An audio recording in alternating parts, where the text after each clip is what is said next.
3 minutes.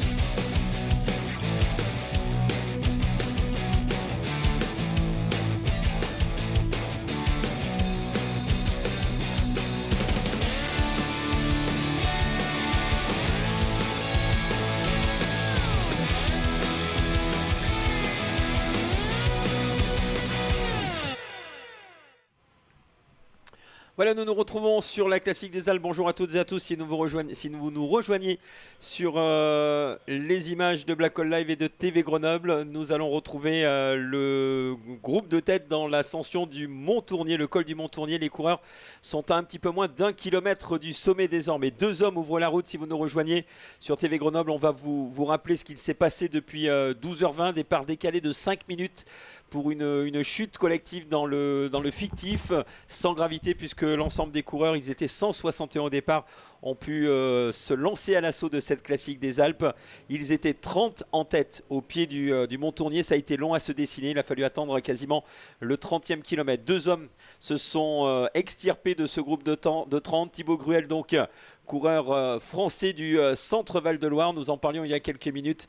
Il avait brillé sur la Philippe Gilbert Junior la saison dernière. Il avait également terminé 4e d'un championnat de France contre la montre. Max van der Meulen, coureur néerlandais de 18 ans qui vient de briller sur le Tour du Pays de Vaud en prenant des 4e et 5e places d'étape. Derrière, nous avons le reste du groupe qui navigue à une quarantaine de secondes, et puis nous retrouvons le peloton principal, ou du moins ce qu'il en reste, car c'est un peloton d'une trentaine de coureurs seulement désormais qui est en train de chasser, avec notamment la formation Auvergne-Rhône-Alpes extrêmement vigilante, extrêmement déterminée à faire revenir ce peloton. Nous avons vu tout à l'heure des favoris se découvrir en tête de peloton.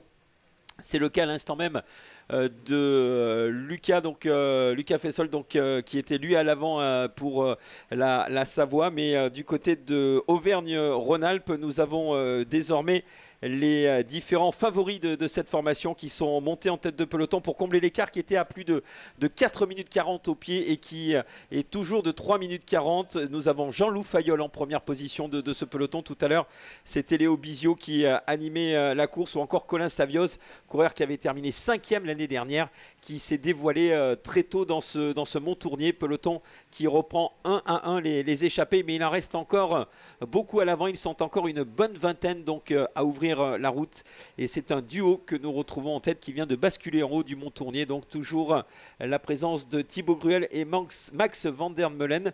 Le contre de 17 coureurs est désormais annoncé à 1 minute, et le peloton lui pointe à plus de 3 minutes 40.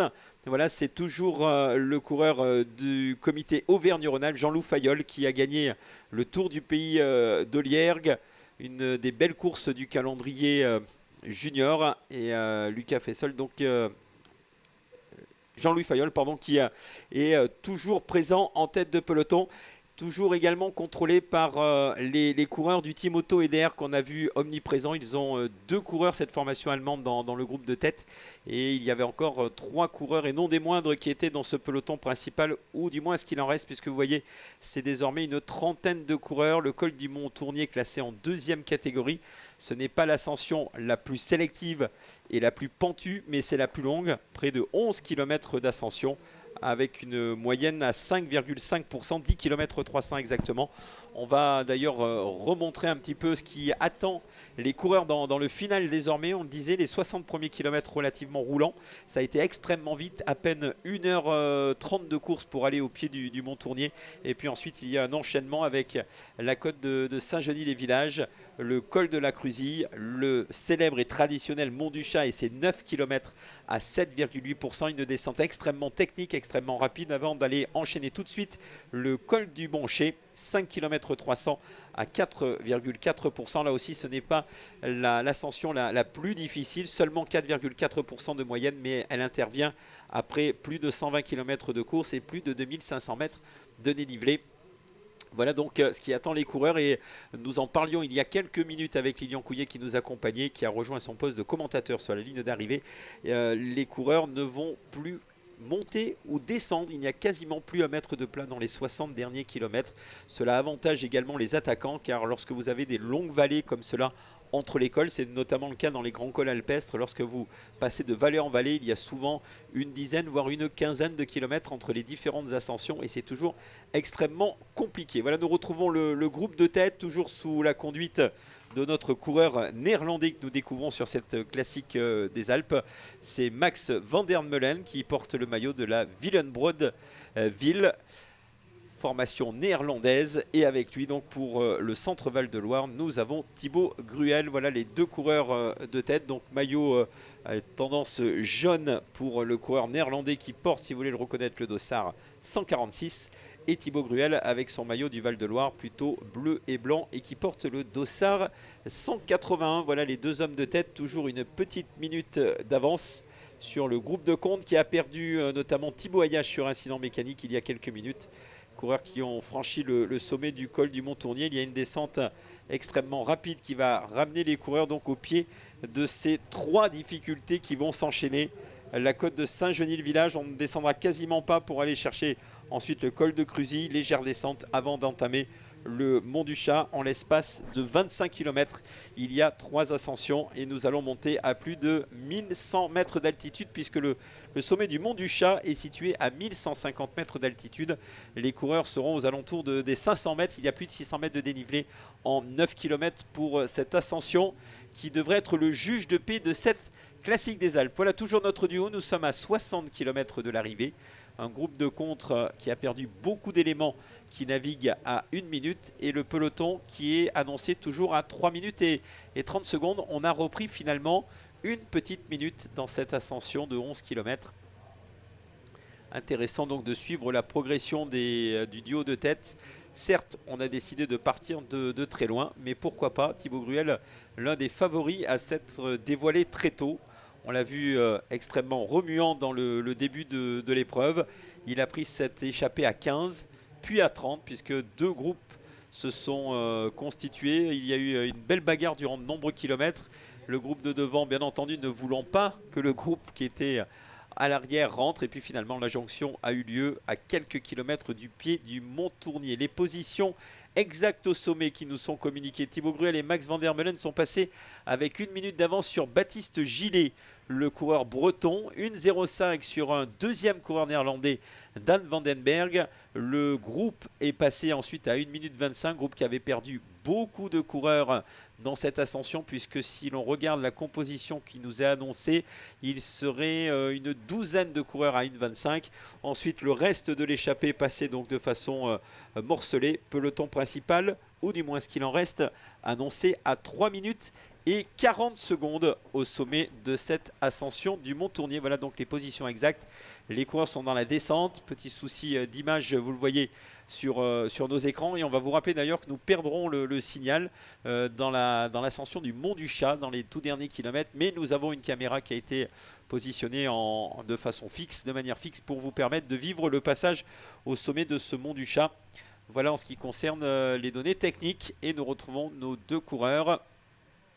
Gruel qui a besoin de récupérer un petit peu. Échappée lancée donc de très loin. Nous sommes désormais à 58 km de l'arrivée. Et toujours 3 minutes et 30 secondes.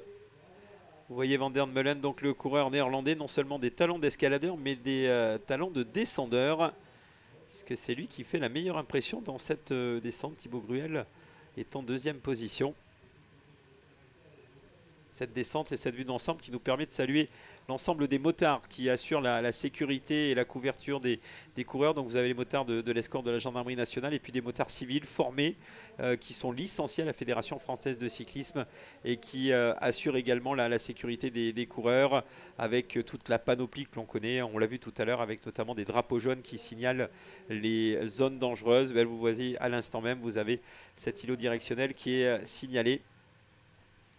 C'est un beau balai de moto, ça fait partie de la course.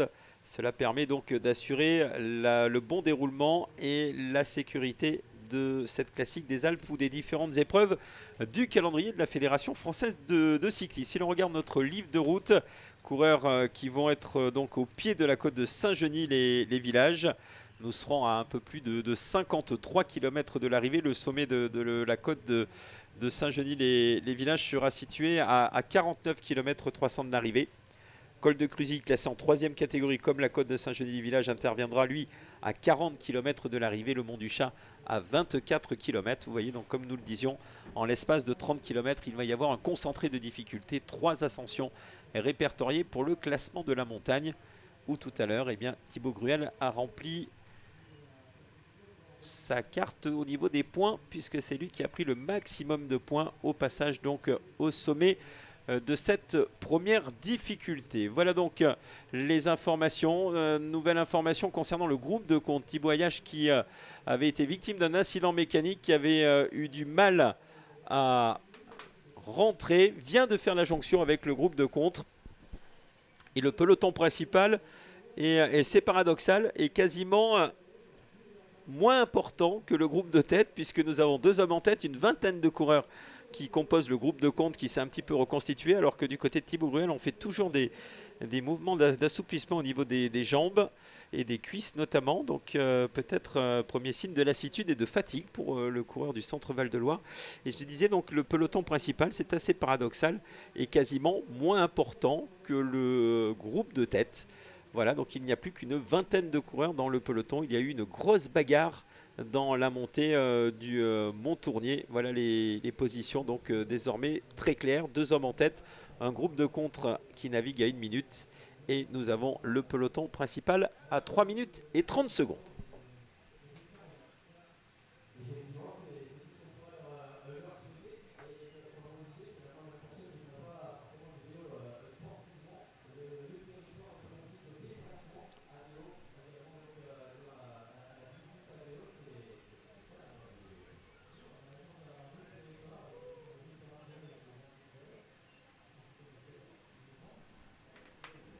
Voilà, c'est un troisième groupe, troisième échelon de la course. Alors nous avions des coureurs qui composaient le groupe de 30 qui avait été décroché dans l'ascension. Donc c'est un troisième groupe que nous avons à l'image, du moins 2 coureurs qui ont été distancés du groupe de tête. Et le peloton, pourtant très remuant, n'a repris qu'1 minute dans l'ascension du Mont Tournier. Donc les favoris qui vont se retrouver entre eux dès la deuxième difficulté de la journée. Alors peut-être qu'il va y avoir des retours d'équipiers donc au pied de ce Mont Tournier. Mais devant, on ne se pose pas de questions, notamment pour ce coureur néerlandais que nous découvrons, Max van der Meulen. Coureur qui s'est distingué, nous le disions, sur l'une des belles épreuves du calendrier international. C'est la Coupe des Nations Juniors. C'était la semaine dernière sur le Tour des Pays de Vaud. Il avait pris 4e place d'étape, 5e place au classement général.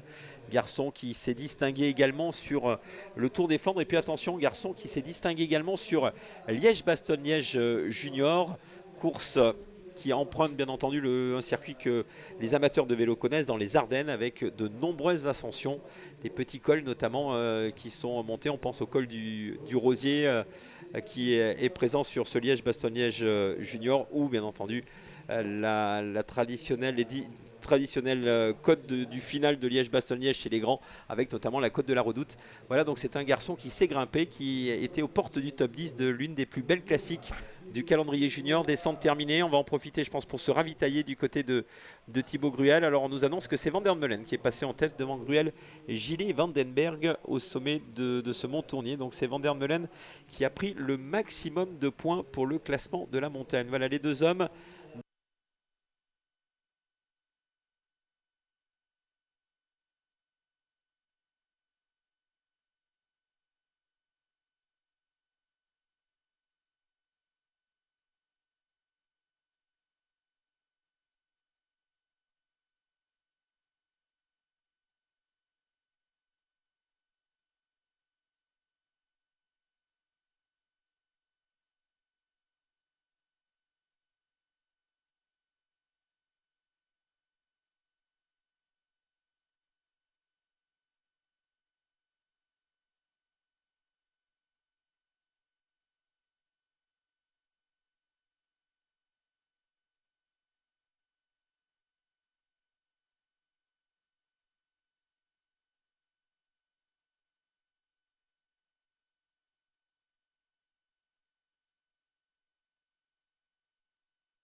situé au kilomètre 78 800 et nous serons à 49 km 300 de l'arrivée. Donc voilà, nous sommes sur une ascension pentue, mais de un petit peu moins de 3 km désormais. Voilà les 3 derniers kilomètres de cette ascension et toujours ce coureur néerlandais qui fait l'essentiel, pour ne pas dire la totalité du travail depuis de nombreux kilomètres. On va essayer d'avoir un nouvel écart avec le peloton, sans doute qui va être une nouvelle fois secoué dans cette ascension. On veut réagir alors que nous avons Baptiste Gillet et Dan Vandenberg qui sont en deuxième rideau, qui viennent d'être repris par le groupe de contre. Donc il n'y a plus que 2 coureurs en tête.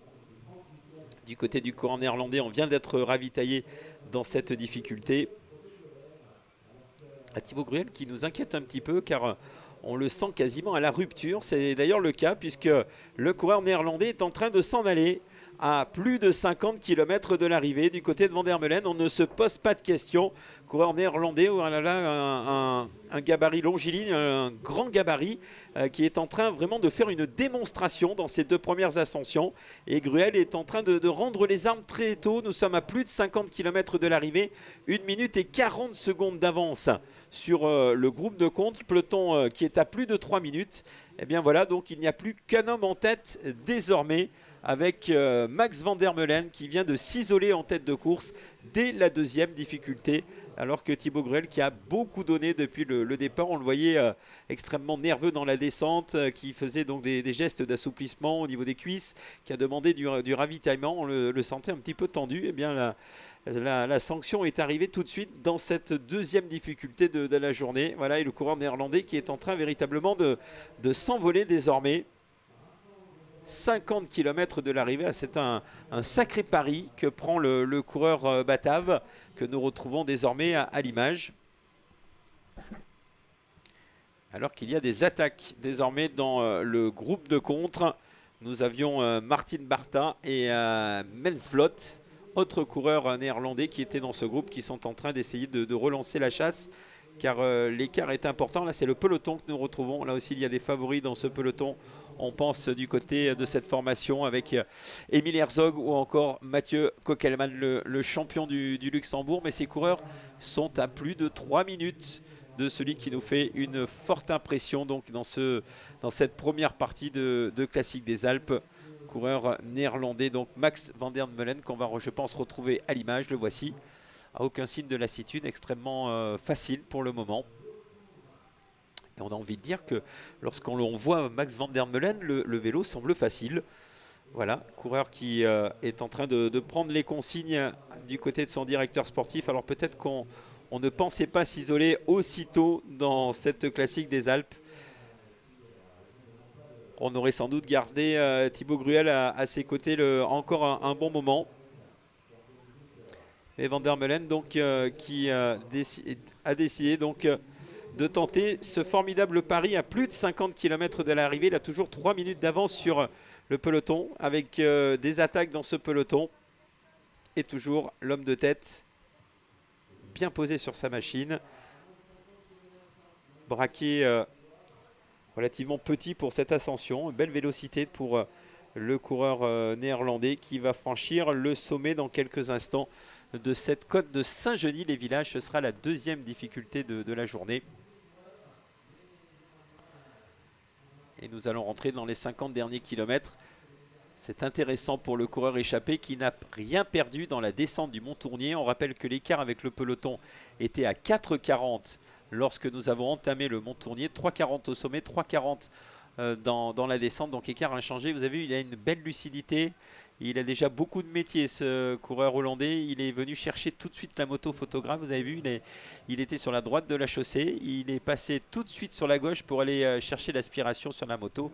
Et notre motard, bien entendu, a tout de suite quitté le sillage du coureur batave qui est toujours seul en tête désormais. Nous retrouvons le peloton. Peloton en ordre de marche. Ce sont les coureurs de la formation Isère Savoie qui sont en train de mener la poursuite. On a des coureurs bretons également. Il y en a un petit peu partout désormais sur cette route de la Classique des Alpes. Alors des coureurs qui étaient peut-être dans la première échappée qui sont sur le point d'être repris. D'autres qui sont sortis. Nous avons le maillot de la Nouvelle-Aquitaine également présent. Il y a quasiment, il y a plus grand monde dans ce groupe de contre qui est annoncé à 1 minute et 40 secondes. Il manque beaucoup de monde. Coureurs bretons qui étaient présents, Baptiste Gillet, Shane Mackay, Marius Le Bars-Bresson qui étaient dans le groupe de contre et qui ont décidé donc d'accélérer alors que l'homme de tête est désormais à 1 km du sommet de cette deuxième difficulté. On rappelle qu'il y aura une courte descente et nous allons enchaîner avec le col de la Cruzille, troisième difficulté qui va quasiment s'enchaîner puisque la côte de Saint-Genis est située à 49 km 300 de l'arrivée. On va descendre en direction de Rochefort et remonter quasiment immédiatement vers le col de la Cruzille dont le sommet est situé à 40 km 600 de l'arrivée. Donc transition ultra rapide, col de la Cruzille, 3 km 500 à 5%. Ce sont deux ascensions relativement similaire avant l'ascension du Mont du Chat.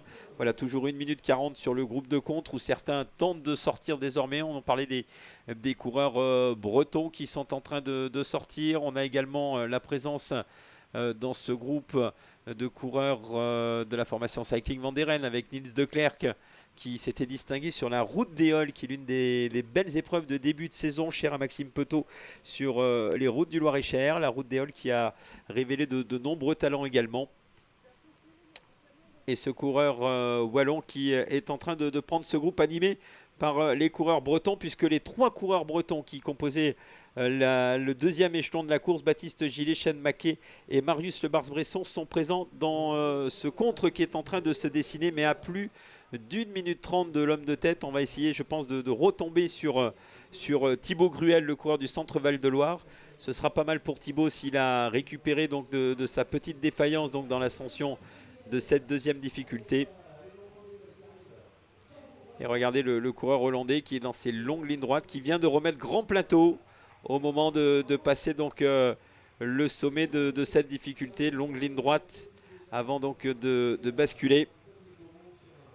On a vu la main qui a tout de suite actionné le dérailleur. On relance tout de suite pour prendre le maximum de vitesse et pouvoir enchaîner avec la descente. Beaucoup de lucidité, beaucoup de métier chez ce coureur. Vous avez vu, voilà, qui passe en tête de la côte de Saint-Genis-les-Villages, qui tout à l'heure était venu chercher le sillage de la moto. Là, il a tout de suite remonté le maillot avant de partir dans la descente. Alors, deux choses pour les néophytes qui nous suivent aujourd'hui. Si vous laissez le maillot ouvert, c'est vrai qu'il y a un petit sentiment une petite sensation de fraîcheur lorsque vous prenez la descente, surtout avec une journée comme aujourd'hui. Mais vous avez deux petits problèmes. C'est que déjà, vous risquez d'attraper froid sur les bronches. Et bien entendu, ça couvre une angine ou une bronchite pour les prochains jours. Donc souvent, on remet la fermeture éclair du maillot. Et puis deuxième chose, soit vous laissez tout le maillot ouvert pour éviter également les insectes. Si vous savez, vous pouvez avoir une guêpe, une abeille qui rentre dans le maillot. Je vous laisse deviner la suite dans la descente. Donc c'est pour cela également que lorsqu'on est coureur, on a toujours tendance à remettre la fermeture éclair du maillot. Et puis les anciens vous diront que lorsque vous étiez au sommet des cols, vous pouviez prendre un papier journal donc, sur le bord de la route pour le mettre sous le maillot et pour éviter donc cette transition. Voilà, on discute beaucoup du côté de la direction sportive néerlandaise. Alors, je pense qu'on n'avait pas vraiment prévu de s'isoler comme cela à plus de 49 km de l'arrivée. Il reste encore 3 difficultés à franchir. Je pense que le coureur néerlandais est extrêmement fort aujourd'hui. Mais il aurait sans doute bien aimé avoir du renfort ou être accompagné donc dans cette partie, alors que la sensation ce serait qu'Emile Herzog, l'un des grands favoris, sinon le grand favori qui vient de se distinguer sur la course de l'AP Junior, qui a brillé sur Paris-Roubaix Junior où il avait pris la 5e place, ou encore sur le Giro di Primavera, donc sur les routes italiennes, est annoncé en difficulté dans cette deuxième ascension. Voilà donc les dernières informations que nous avons eues, alors que toujours à l'avant nous avons Max van der Meulen, dernier écart 2 minutes et 30 secondes, et nous attendons des nouvelles du peloton principal. Il va falloir être très fort pour aller chercher le coureur hollandais qui est seul en tête à 49 km de l'arrivée. Thibaut Gruel est annoncé à 40 secondes, le deuxième groupe à 2 minutes 30 et le peloton navigue à plus de 3 minutes.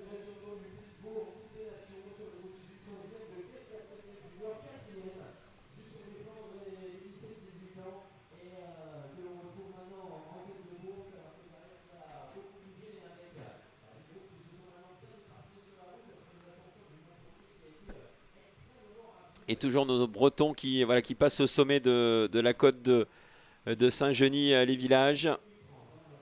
2 minutes et 30 secondes derrière l'homme de tête. On va peut-être ressentir le souffle du peloton. Alors si Herzog est lâché, cela va peut-être donner des ailes à ses adversaires, car il faisait partie des grands favoris de cette classique des Alpes. On va attendre d'avoir de nouvelles informations, mais Emil Herzog a bien été annoncé en difficulté en queue de peloton.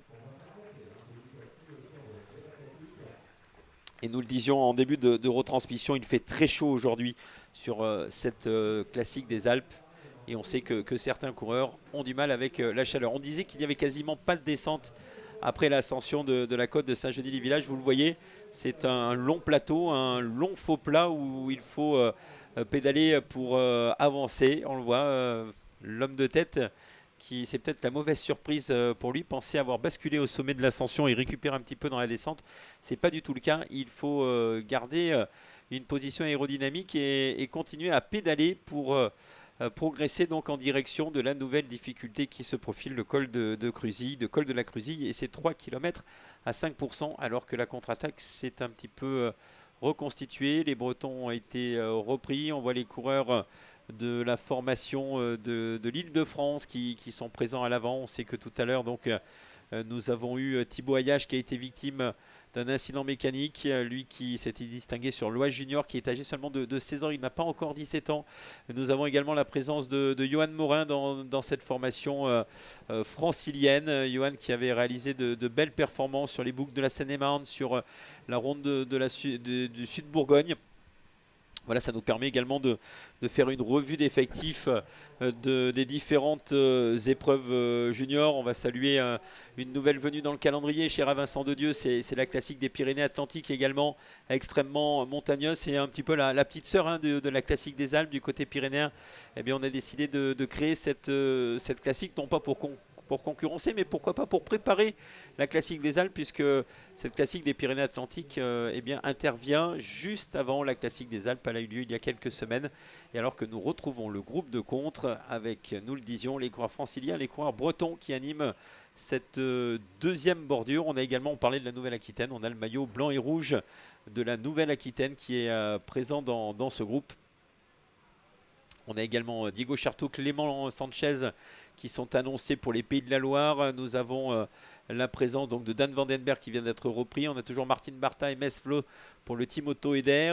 Brandon Baldacci pour la formation Zapi Junior. Théo Guasnard pour la Bourgogne-Franche-Comté. Hugo Roudier, Auvergne-Rhône-Alpes est annoncé également présent. Victor Loulergue que nous avons aperçu à l'écran qui s'était imposé sur la prime vermontoise alors que l'homme de tête a enfin trouvé la partie descendante et peut prendre un petit peu de vitesse du côté donc de cette descente de la côte de Saint-Genis.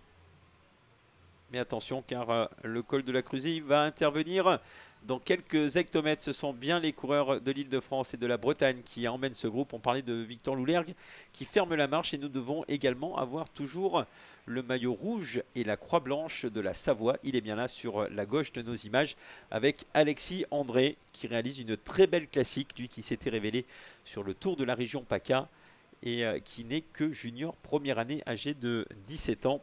Rentré 6e d'étape sur le Tour du Pays de Lière, qui est une autre référence dans le calendrier junior, une référence dont on n'a pas parlé. Elle interviendra dans la deuxième partie de la saison. C'est notamment le Tour de la vallée de la Trambouze. Et puis nous rappelons les deux dernières manches de Coupe de France. Nous aurons le Ségala Carmosin, ce sera le 9 et 10 juillet dans la région entre Carmaux et Albi. Nous aurons une épreuve par étape avec un contre-la-montre individuel le samedi qui aura lieu sur Cap Découverte, qui avait accueilli un contre-la-montre du Tour de France il y a une quinzaine d'années. Nous aurons ensuite l'arrivée à Carmaux le dimanche avec une étape d'un petit peu plus de 125 km. Et puis nous aurons bien entendu la classique Jean-Patrick Dubuisson Junior, Auvergne-Rhône-Alpes, épreuve par étape avec un contre-la-montre individuel. Ce sera à la mi-septembre, ce sera exactement le samedi 10 et le dimanche 11 septembre pour clôturer cette belle Coupe de France Junior qui avait débuté le 3 avril dernier sur la Pével Junior. Voilà en ce qui concerne cette Coupe de France. Nous revenons à la Classique des Alpes. Course qui fait partie de cette Coupe de France, mais qui fait également partie du Gotha International. C'est l'une des épreuves les plus prisées au niveau international. Nous le voyons, Max Van der Meulen, on a une situation bien plus précise désormais.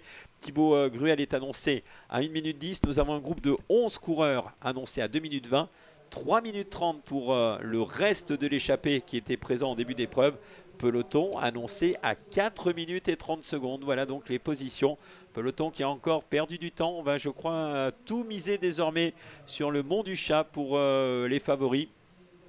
On aurait bien aimé avoir des nouvelles d'Herzog, le coureur de la formation allemande, Emil Herzog, donc du team Auto Eder, qui était annoncé en difficulté tout à l'heure, alors que nous retrouvons toujours le deuxième groupe impressionnant, Van der Meulen, qui continue à creuser. 2 minutes et 20 secondes à 44 km de l'arrivée.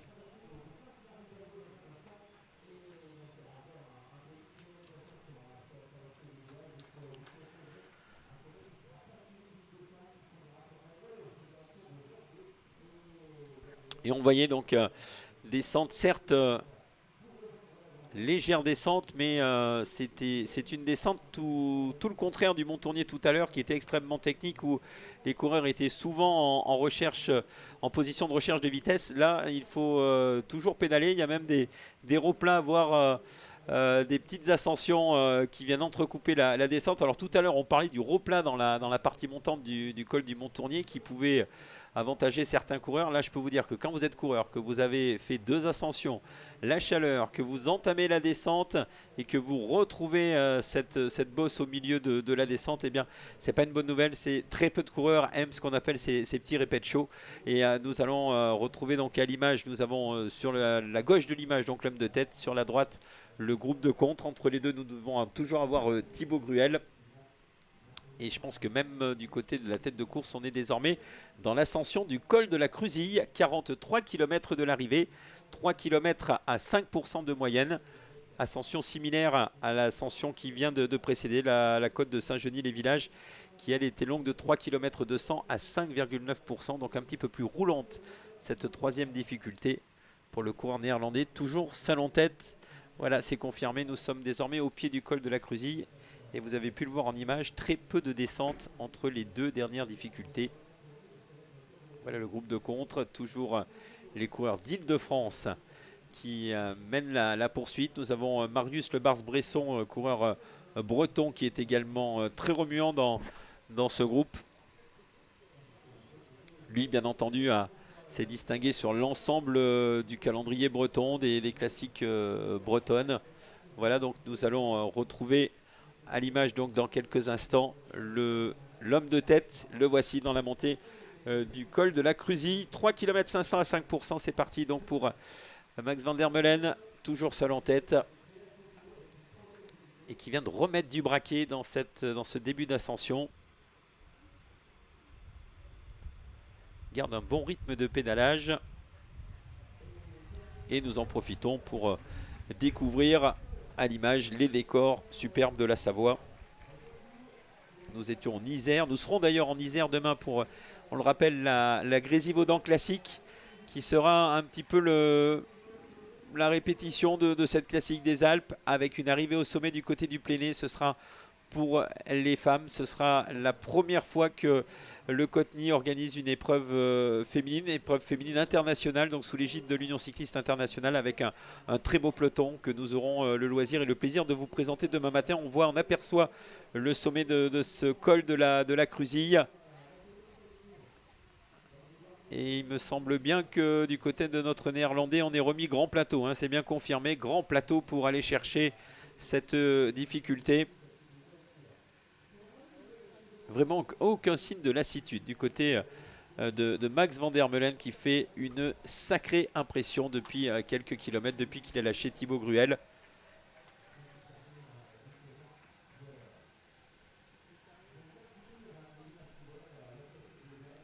Nous avons toujours ce groupe de contre, bretons et franciliens, qui sont les principaux animateurs de ce groupe.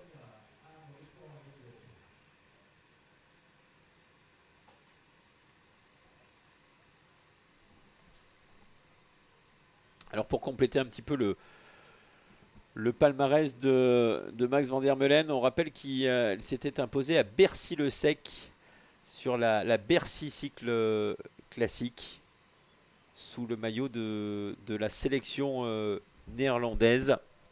Garçon donc qui a déjà brillé sur les routes françaises. Et ce jour-là, il avait gagné, devinez, après une très longue échappée sur les routes de l'Aisne, où a lieu cette classique. échappée en solitaire comme aujourd'hui. Et il compte toujours 2 minutes et 20 secondes. Voilà le groupe qui est annoncé. Loulergue, Vandenberg, Charteau, Sanchez. Ça c'est pour les Pays de Loire. Nous avons bien pour l'Île-de-France toujours la présence. Nous avons parlé tout à l'heure, nous avons nos 3 Bretons, Maquet, Gilet, Bars-Bresson qui sont là, Ayache toujours pour l'équipe de France, et puis nous saluons pour les Pays de Savoie, pour la sélection Isère-Savoie, l'omniprésence d'Alexis André, l'un des plus jeunes donc, de la course, puisque c'est un junior première année, lui qui s'était distingué sur le Tour PACA et qui était rentré dans le top 15 d'un Tour du Pays d'Oliard. Je crois que quoi qu'il arrive, du côté d'Alexis André, ils ne sont plus très nombreux à chasser derrière Van der Meulen, alors que du côté du peloton, même si on va tout jouer dans la montée du Mont du Chat, il va falloir vraiment se réveiller car le peloton est annoncé à plus de 5 minutes. 5 minutes et 30 secondes. C'est un scénario inédit que nous vivons aujourd'hui sur cette classique des Alpes, puisque nous avions un groupe de 30 coureurs qui s'étaient distingués dans les premiers kilomètres, qui avaient abordé les premiers contreforts du Mont Tournier. 30 coureurs dans une échappée, et puis le peloton qui était à 4 minutes, qui est revenu à 3 minutes 30 et qui est désormais à plus de 5 minutes, alors que du côté de Van der Meulen, on se pose beaucoup de questions, semble-t-il. On commence à se retourner. On se demande si on n'a pas fait une erreur de s'isoler comme cela en tête. Alors si on se retourne, est-ce que ça voudrait dire que Gruel aurait repris des forces et serait en train de revenir? Ça me semble pourtant pas annoncé sur nos écrans de contrôle. Oui, puisque Thibaut semble être à plus de 2 minutes, donc ce n'est pas le cas non plus. C'est vrai qu'il avait semblé vraiment en difficulté dans la côte de Saint-Genis-les-Villages. Et il y a encore un peu plus d'1h30 de course pour le coureur néerlandais, qui commence peut-être à trouver le temps long en tête, même si là il a le soutien du public qui est situé au sommet du col de la Cruzy, qui va intervenir dans quelques instants maintenant, puisque le coureur est à 40 km 800 de l'arrivée, et toujours nos Français qui animent ce groupe de chasse. Diego Charteau, Clément Sanchez pour les Pays de Loire, Chêne Maquet, Baptiste Gilet, Marius Le Bars-Bresson, Thibaut Ayache et Johan Morin. Là c'est la Bretagne et l'Île-de-France que nous venons de citer. Victor Loulergue pour la Nouvelle-Aquitaine, Alexis André pour l'Isère-Savoie. Et nous avons en plus Dan Vandenberg, notre néerlandais, qui est présent donc dans ce groupe, coéquipier de l'homme de tête, donc qui lui eh bien, surveille et contrôle tout ce qu'il se passe dans ce groupe. Et puis nous avons Niels de Klerk, le coureur de Cycling Vanderen, qui s'était, on le disait, révélé sur la route d'Éole dans le centre de la France, et qui s'était également distingué sur les 3 jours d'Axel, une épreuve qui a lieu au Luxembourg chaque année, là aussi, qui fait partie des références chez les juniors et références de la Coupe des Nations. Voilà en ce qui concerne le groupe de contre, annoncé toujours à plus de 2 minutes. Alors Barta et Vlot de la team Auto-Eder sont annoncés à plus de 4 minutes. Là, la team Auto-Eder pour l'instant, qui était annoncée comme la grandissime favorite, l'équipe qu'il fallait surveiller. Barta et Vlot donc, qui ont sauté du groupe de contre. Herzog qui a été annoncé en difficulté, les autres annoncés à plus de 5 minutes. Voilà, le peloton toujours à 5 minutes et 30 secondes. Et si le vainqueur se trouvait dans ce groupe de 30 que nous avons présenté au col du Tournier, au pied du col du Mont Tournier. Et nous avions dit que cette échappée aurait sans doute du mal à aller au bout lorsque les favoris allaient enclencher la bagarre. Eh bien, je crois que c'est un scénario totalement inédit et totalement inattendu qui se déroule sous nos yeux sur cette classique. Nous retrouvons le groupe de contre, 3 coureurs bretons qui sont en train d'emmener donc ce peloton. Rappelez que parmi les Bretons qui ont brillé sur la classique des Alpes, on retrouve sur le podium et au palmarès un certain David Gaudu, qui était venu chercher la 2e place derrière Rémi Rochat. C'était en 2014. Plus loin, nous avons bien entendu Maxime Le Lavandier et Mathieu Le Lavandier, les 2 frères qui avaient terminé respectivement 2e et 3e derrière Alexis Dulin, l'Auvergnat. Et puis on a bien entendu Warren Barguil qui avait pris la 2e place. C'était en 2009 derrière Tim Willems et Zico Wettens. Alors que Lilian va venir nous rejoindre une nouvelle fois. Lilian, si tu veux te réinstaller quelques minutes à nos côtés. J'étais en train de dire à tous les gens qui nous suivent sur la chaîne Black Hole Live ou sur TV Grenoble, qu'on avait véritablement un scénario inédit. Je disais également que ce coureur néerlandais a déjà gagné sur les routes françaises après une longue échappée, c'était sur la Bercy Cycle. Mais véritablement, il fait une sacrée démonstration, peloton des favoris à plus de 5 minutes. Effectivement, l'écart qui s'est particulièrement creusé. Alors, lorsque Thibaut Gruel a été distancé, on s'inquiétait un petit peu pour le coureur de tête de la formation Filbrot Fulforut. Mais c'est vrai que le coup de pédale est toujours aussi efficace. Et pour l'instant, en tout cas, ça lui permet de conserver cette marge de manœuvre. Une marge de manœuvre qui sera indispensable tout à l'heure pour aborder le Mont du Chat. Ici, on retrouve les différents groupes avec des écarts qui sont effectivement bien figés maintenant. Ouais. 4 minutes apparemment, pratiquement 4 minutes pour le deuxième groupe, animé toujours par le comité de Bretagne. Et justement ce groupe qui va bientôt passer au sommet du col de la Cruzille. Alors là aussi pas de descente, ici il reste 1 km pour ce groupe. On est en train de quitter Sainte-Marie d'Alvé et d'aborder ce dernier kilomètre d'ascension. Là aussi une ascension entre guillemets abordable sur les routes de la Classique des Alpes. Sauf que derrière on a une petite portion de plat, on ne bascule pas. On vient aborder un léger faux plat montant qui va ramener ensuite les coureurs jusqu'à Gerbet. Une courte descente, on va pouvoir remettre un petit peu de bras, mais juste derrière se dressera devant eux l'ascension du Mont du Chat. Alors on le disait Nicolas, c'est pas le Mont du Chat qu'on connaît sur les routes du Tour de France, on est sur une petite variante ici. On va pas chercher le relais à côté de la fameuse dent du Chat. En revanche, on va traverser Vertemex, Vacheresse, des pentes toujours aussi sévères et derrière aborder un sommet proche du col de l'Épine que l'on descendra ensuite sur Novalaise. Oui, et attention à la descente qui est hyper technique. On se souvient d'une chute de Richie Porte sur les routes. On reprendra cette descente où il y a une variante également, c'est pas la même. Mais on sait que dans ce coin du col de l'Épine, du Mont du Chat, il y a des descentes extrêmement techniques, alors que nous avons Victor Louler qui est en train de sortir du groupe de contre. Victor qui a décidé de secouer ce groupe. Coureur de la Nouvelle-Aquitaine, on parlait de la nouvelle classique qui avait lieu dans les Pyrénées-Atlantiques, qui était un petit peu la répétition de la classique des Alpes. Lui, il avait gagné la prime vermontoise, il s'était distingué du côté de la Bernaudo Junior en rentrant dans les 15 premiers. On parlait de courte descente, là on voit la descente, donc il va ramener le coureur néerlandais au pied du Mont du Chat. Mais pour revenir sur cette descente du Mont du Chat, là aussi elle est très technique, très pentue. Ça va très très vite, donc il faudra être très lucide à ce moment-là de la course, d'autant qu'on sera au-delà du 100e kilomètre. Et qu'on aborde cette descente sur une route forestière qui est empruntée sur les derniers kilomètres d'ascension, mais la descente débute également sur une route avec un revêtement assez mauvais, il faut le dire, sur les 2 premiers kilomètres de descente, avant d'aborder un meilleur revêtement où l'on rattrape cette route du col de l'Épine, où on va descendre sur une route qui n'est pas très large. Alors elle a été balayée, mais c'est vrai qu'on a souvent des petits graviers, des éboulements de falaises qui viennent, alors je le dis avec les grands mots falaise, mais bon, c'est jamais que des petits gravillons qui peuvent venir perturber là aussi la descente, donc il faut rester prudent, vigilant pour ces coureurs. Et comme tu l'as dit, lorsqu'on passe le 100e kilomètre d'une classique des Alpes, on est peut-être un petit peu moins lucide, en tout cas dans cette partie descendante ici. Pas d'inquiétude pour l'homme de tête, on va aller rechercher des routes un peu plus importantes, mais c'est vrai que tout à l'heure, autant la descente du Mont du Chat que celle du Bancher peut être déterminante. L'année dernière, Colin Savios tombe 2 fois. Une fois dans chaque descente, il vient chercher la 5e place, coup de chapeau à lui, mais imaginez ce que ça aurait pu être s'il était resté sur le vélo. Ça a été d'ailleurs la première réaction de son directeur sportif qui lui avait dit c'est bien de connaître la descente et d'avoir des trajectoires de folie, encore faut-il rester sur le vélo. C'est l'enjeu pour l'ensemble des coureurs tout à l'heure. Pour revenir à l'homme de tête, je ne sais pas si tu as pu suivre les images, les superbes images qui sont diffusées sur nos écrans. Tout à l'heure on a vu qu'il avait beaucoup de métiers. Il y a un photographe qui est venu le voir, il a tout de suite pris le sillage de la moto, on l'a vu se ravitailler, on l'a vu discuter avec son directeur sportif. On a vraiment la sensation qu'il avait décidé d'attaquer, mais il n'avait pas forcément décidé de se retrouver tout seul comme cela à l'avant, alors que Victor Loulergue est en train de réaliser un beau numéro, mais un numéro, j'ai envie de dire, osé et audacieux, parce que s'isoler comme cela à 40 km de l'arrivée, ça va être compliqué, surtout qu'il y a plus de 3 minutes avec l'homme de tête. Alors on connaît les qualités de ce garçon, de ce comité Nouvelle-Aquitaine, cher à Vincent de Dieu, alors que non, c'est pas Thibaut Gruel, je pense, qui est à l'image, mais c'est bien Victor Loulergue, puisque le maillot de Thibaut est plus à tendance bleue, c'est bien le maillot de la Nouvelle-Aquitaine que nous voyons.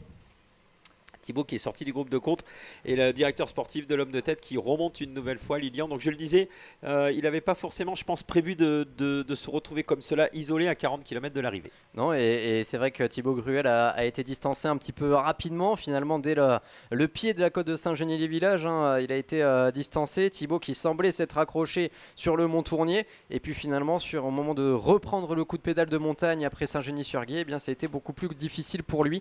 Donc voilà, eh bien, il faut faire avec pour l'homme de tête maintenant. Mais c'est effectivement une longue journée qui s'annonce à l'avant pour lui, même si pour l'instant le coup de pédale ne nous fait aucune inquiétude pour l'homme de tête, alors que derrière cela va être plus compliqué, on l'a dit, pour Victor Loulergue, pour la sélection de Nouvelle-Aquitaine. Fait assez marquant également, et on n'a personne qui a pris le sillage, alors que l'attaque n'était pas forcément franche non plus sur les hauteurs du col de la Cruzille. Pour l'instant en tout cas, Victor Loulergue qui termine 12e du Tour de la Vallée de la Tramouze l'année dernière en junior première année. Ouais. Autre belle épreuve du calendrier national en Auvergne-Rhône-Alpes. On en a parlé tout à l'heure. Effectivement, qui ici fait sa part du boulot, tente sa chance dans une position toujours inconfortable. Voilà, et puis pour être complet sur Victor, on va rappeler qu'il porte le maillot de la Nouvelle-Aquitaine, mais c'est un Creusois. Il porte traditionnellement le maillot de Creuse Oxygène Guéret, un des beaux clubs formateurs, que ce soit en VTT ou sur la route. Donc c'est un Creusois qui est désormais en, je pense, 3e position, car il doit y avoir toujours Thibaut Gruel. Position inconfortable également, intercalée entre l'homme de tête et celui qui vient de sortir en chasseur donc de ce groupe de compte. Si on regarde les écarts, les derniers écarts qui nous ont été donnés, nous avons 4 minutes désormais avec l'homme de tête sur Thibaut Gruel qui est en train de craquer complètement. Ça va être compliqué du côté de Thibaut, déjà qui s'est retrouvé en tête, qui va voir revenir Victor Loulergue dans quelques instants. On devrait avoir la jonction entre les deux hommes donc pour le 2e échelon de la course. À 85 est annoncé donc Chartot, Sanchez, les Bretons, McKay, Gillet, Le Bars-Bresson, Ayache et Morin pour l'Île-de-France, Vandenberg pour la formation Willenbro. Nous avons Alexis Forprost pour la formation Bourgogne-Franche-Comté, Nils Declercq pour Cycling Vanderen et Alexis André. Lilian, si tu peux nous envoyer, si tu as Jean-Claude Noyer également à tes côtés. Si Jean-Claude peut venir également sur le studio pour nous donner un petit peu ses impressions. Lui qui, je crois, a suivi toutes les classiques des Alpes. Donc on aimerait bien avoir également Jean-Claude à nos côtés dans quelques minutes. Voilà, et le peloton annoncé à plus de 5 minutes. Alors Alexis Forprost est annoncé dans le groupe de contre pour la formation Bourgogne-Franche-Comté. Alors c'est pas étonnant quand on connaît les qualités de ce garçon qui s'était distingué sur l'International Val-Romée, sur les boucles de la Marne ou sur le Tour de la Côte d'Or. Mais du côté de la Bourgogne-Franche-Comté, on nous avait plutôt annoncé, si je reprends un petit peu mes notes, qui étaient celles de l'échappée initiale de cette formation, Théo Guanard qui avait été annoncé. Donc ce serait finalement la présence qui semble être confirmée de Prost donc dans cette échappée. Alexis Forprost annoncé dans le groupe de compte, mais à plus de 4 minutes 25, alors que l'homme de tête va aborder dans quelques instants maintenant l'ascension du Mont du Chat. On rappelle 9 km à 7,8%. C'est la difficulté principale de cette classique des Alpes. Sommet situé au kilomètre 103. Il restera 25 km lorsque l'homme de tête sera au sommet du Mont du Chat. Voilà qu'il est en train d'aborder. Alors position confortable toujours pour Max van der Meulen qui va pouvoir lisser son effort, qui va pouvoir prendre son rythme dans cette ascension et qui a un avantage conséquent, plus de 4 minutes au pied sur Thibaut Gruel qui ne semble visiblement plus être un danger pour lui. 4,15 sur Victor Loulergue, donc qui tente un beau rapproché ou qui tente peut-être d'anticiper la bagarre dans le groupe de compte. Près de 5 minutes d'avance sur le peloton. Et nous retrouvons les images du Mont du Chat. Je vous rappelle que nous allons perdre les images à un moment. Alors c'est côté montant ou descendant, on va nous le confirmer du côté de la technique, mais on perdra les images quelques instants et nous aurons le passage au sommet avec une caméra fixe. Voilà donc toujours Van der Meulen parti dans un sacré numéro. Quoi qu'il arrive, il restera comme le grand animateur et le grand bonhomme de cette classique des Alpes. C'était gonflé de sortir dans la première ascension du Mont Tournier de ce groupe de 30. Il s'est isolé malgré tout, j'ai envie de dire, dans l'ascension de Saint-Genis-les-Villages. Il vient d'effacer la Cruzille, 3e difficulté. Il est désormais dans la principale difficulté de cette classique. 9 km à 7,8%. Et l'avantage, malgré tout, lorsqu'on est seul comme cela dans ce type d'ascension, c'est qu'on peut vraiment être à l'écoute de son corps et de ses sensations. On peut lisser son effort, sentir lorsqu'on est mieux ou moins bien. On n'a pas à subir l'accélération des adversaires. Donc c'est vraiment idéal lorsqu'on a 4 minutes d'avance comme cela. C'est parti donc pour le Mont du Chat, peloton annoncé, écoutez bien. Ça semble très compromis pour le peloton alors que nous retrouvons la ligne d'arrivée et le public qui est en train petit à petit de nous rejoindre. Peloton annoncé à 6 minutes au pied de l'avant-dernière difficulté de la journée. Ça semble compliqué de croire maintenant un retour des favoris sur le coureur néerlandais que nous retrouvons. Là c'est Victor Loulergue. Alors que Alexis Fourprost est bien annoncé dans le groupe de contre, lui qui porte traditionnellement non pas le maillot de la Bourgogne-Franche-Comté, mais du Vélo Club Tournu et qui s'était distingué sur les boucles de Seine-et-Marne. Le souvenir Bernard Maillet qu'il avait remporté cette année. Il avait brillé également sur la dernière étape de l'International Val-Romé où nous serons au mois de juillet. Là aussi, c'est l'un des beaux rendez-vous de la saison junior. Alors que Loulergue voit la voiture de direction de course juste derrière lui. C'est pas une mauvaise nouvelle, ça veut dire qu'il a créé l'écart peut-être avec le groupe de compte. Voilà Loulergue lancé dans un audacieux numéro, le coureur creusois. Oui, c'est bien confirmé, peloton à 6 minutes alors que nous sommes à 8 km du sommet pour l'homme de tête. Voilà Victor Loulergue, le deuxième échelon de la course. Nous retrouvons l'homme de tête dans une partie un petit peu plus plane désormais. Et si du côté de la technique, on peut nous repasser le graphique de la journée pour voir que les principaux et les plus durs pourcentages de ce Mont du Chat vont être au milieu de l'ascension. Des passages à près de 15%. Voilà, vous voyez tout de suite que la route se cabre désormais pour l'homme de tête qui eh bien, nous fait toujours une belle impression, même si c'est beaucoup moins fluide que tout à l'heure sur les pentes du col de la Cruzille ou de Saint-Genis. 4,25 toujours pour Victor Loulergue qui ne grignote rien par rapport à l'homme de tête. Oui, désormais dans les forts pourcentages, le coureur néerlandais. Ah, c'est beaucoup moins, je le disais, beaucoup moins fluide que tout à l'heure. Wags van der Meulen donc lancé dans un sacré numéro. Ah, s'il bascule en haut du Mont du Chat, donc avec ne serait-ce que 2 minutes 30 d'avance, ce sera intéressant. Il restera ensuite le col du Blanchet donc pour rentrer sur l'abridoire. Le plus dur sera fait au sommet du Mont du Chat. Il reste encore 7 km pour Van der Meulen. Donc on va vraiment avoir un œil sur les écarts. Thibaut Gruel qui était toujours en deuxième position devant Victor Loulergue au sommet du col de la Cruzille, mais qui devrait sentir le souffle du coureur creusois dans son dos d'ici quelques instants. Et on profite des superbes images donc dans ce début d'ascension du Mont du Chat avec Van der Meulen, coureur néerlandais. On l'avait pointé parmi, non pas les favoris, mais les coureurs à surveiller vu le beau palmarès qu'il avait.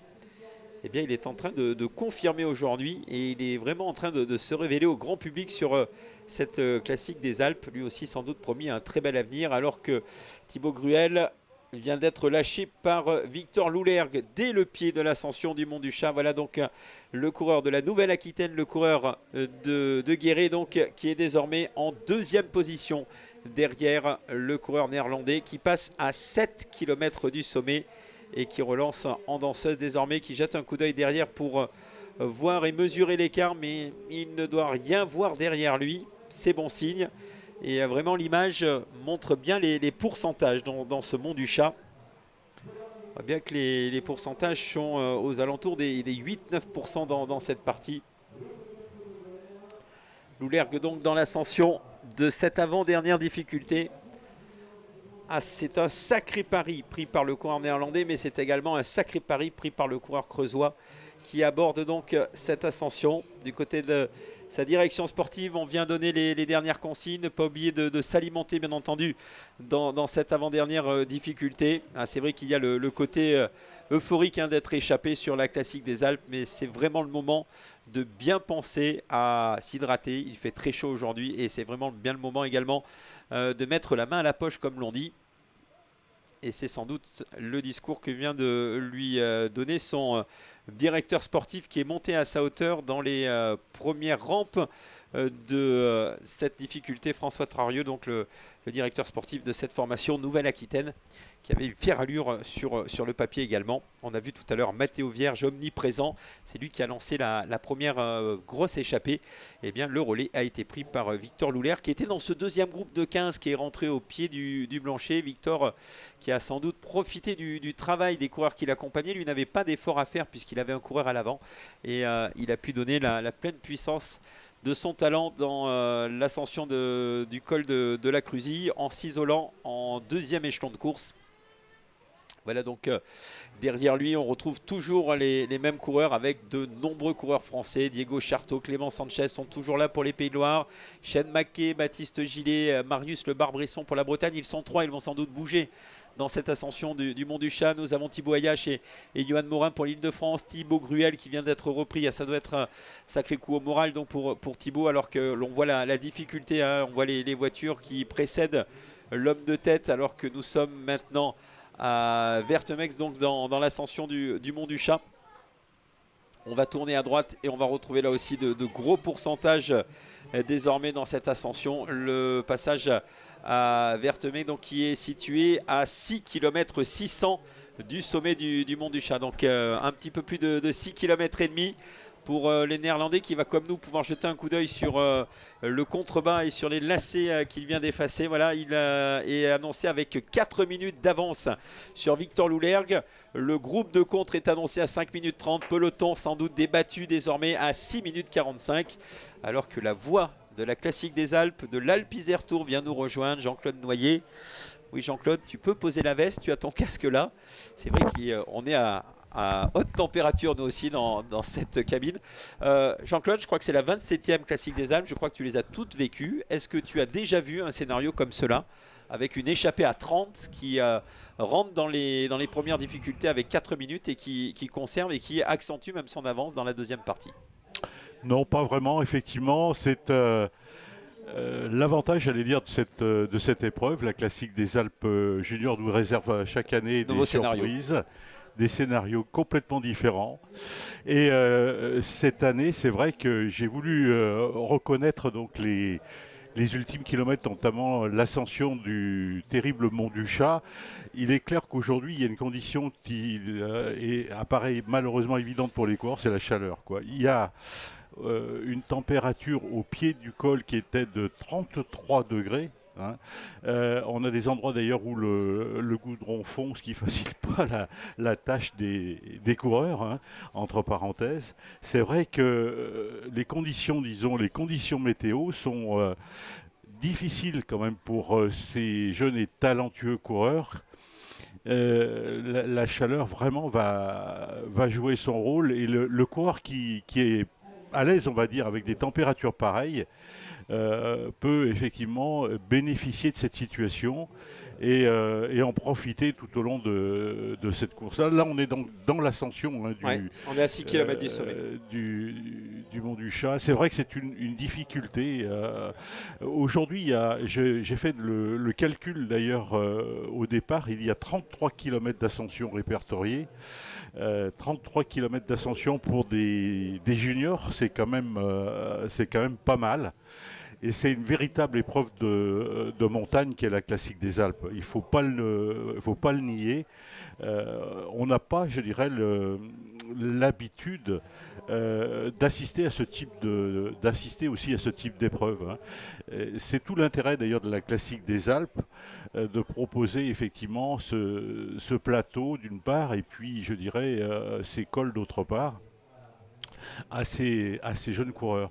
C'est vrai que c'est une nouveauté. Certains découvrent la montagne. Alors certes, ce ne sont pas bien entendu des cols à 2000 ou 2500 mètres d'altitude, mais la répétition de ces ascensions, il y en a 5 au total aujourd'hui, fait que c'est une épreuve qui est vraiment, vraiment difficile. Tu l'as vu grandir, cette Classique des Alpes. On rappelle la première édition, si je ne dis pas de bêtises, c'était 1995. En ouverture, on le disait, à l'international aujourd'hui, ça fait partie des références. pour avoir croisé d'anciens vainqueurs, je pense à Florian Vachon, je pense également à Aurélien et Valentin Paré-Pinte, je pense à David Gaudu ou Nance Peters. C'est quelque chose qui marque lorsqu'on est junior. C'est une formidable entrée et une formidable rampe de lancement pour le monde professionnel. On peut saluer Michel Beau, Christelle Rey, toute l'équipe d'organisation du Coteny, parce que vous avez fait de cette épreuve, alors qu'on voit le deuxième avec le groupe de compte qui est juste derrière, Loulergue, qui a une petite minute d'avance sur le groupe de compte. Alors l'image écrase un peu, mais je peux vous dire qu'il y a une bonne minute entre Loulergue et le reste du groupe. Je disais, tu as vu grandir cette classique qui est devenue incontournable, non seulement en France, mais au niveau international. Aujourd'hui, tous les coureurs qui sont maintenant au haut niveau dans les catégories juniors rêvent de gagner la classique des Alpes une fois dans leur carrière. Ils ont que 2 chances, puisque les années juniors